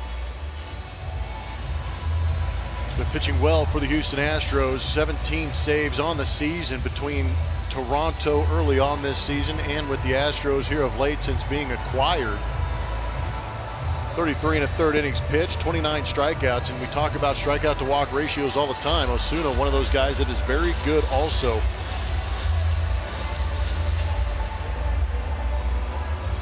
He'll face the switch hitting Eduardo Escobar.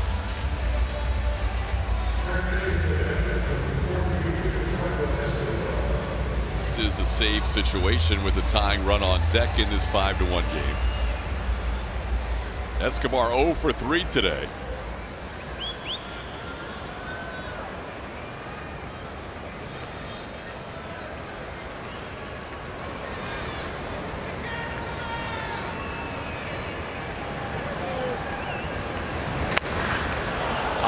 Ball hit to center field. Jake converges with Springer. It's going to be Jake's catch.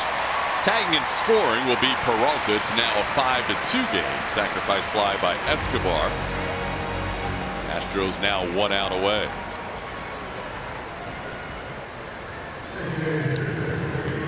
Run charge of Colin McHugh to make it a 5-2 game. Now Osuna will face Daniel Descalso.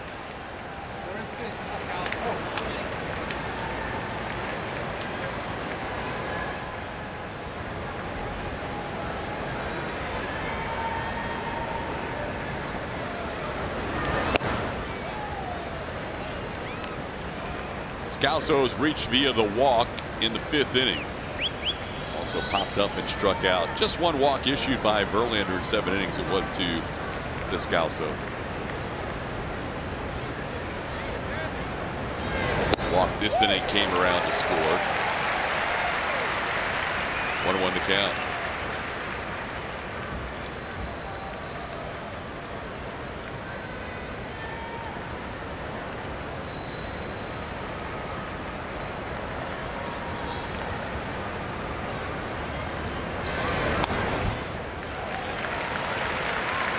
Osuna, the Astros 1 pitch away from a 4.5 game lead in the division and reducing the magic number to win the West to single digits.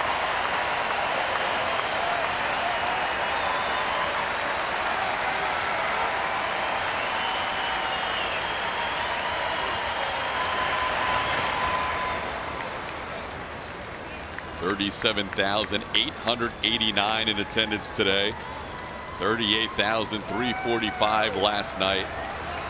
Astros fans continue to fill up Minute Maid Park. Tomorrow should be a sellout. Replica ring giveaway with the Mariners in town. Fly ball pretty well tagged to right field, and this ball is going to travel out into the second deck off the bat of Daniel Descalso. Just like that, it is a 5-4 game in the 9th inning.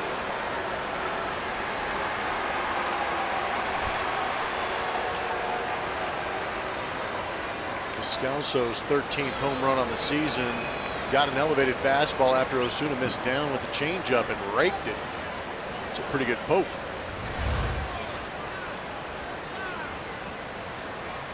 Came right back to the inside corner at 96, and Descalso leans on it.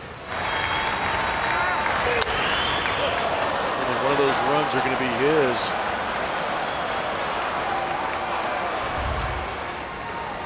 Now Ketel Marte bats. Swings and fouls one back. Second straight day the Diamondbacks have hit one into the second deck. Marte put one into the second deck in last night's game.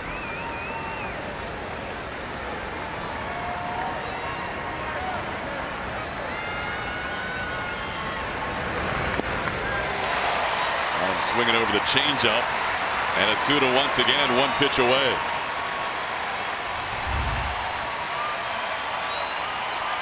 Nice changeup.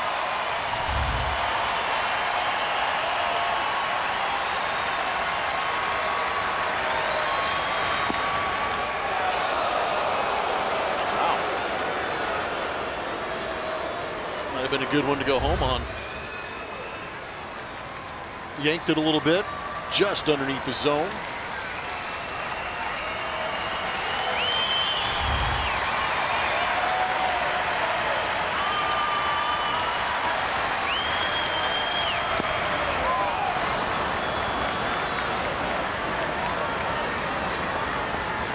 Astros lead this game 5-4. The A's rallied in their game, down 5-0 in the ninth, but lost 5-4.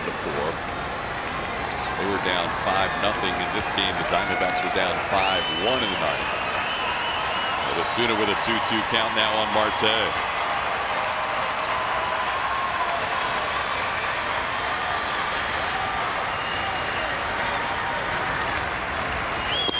Called third strike, ball game over.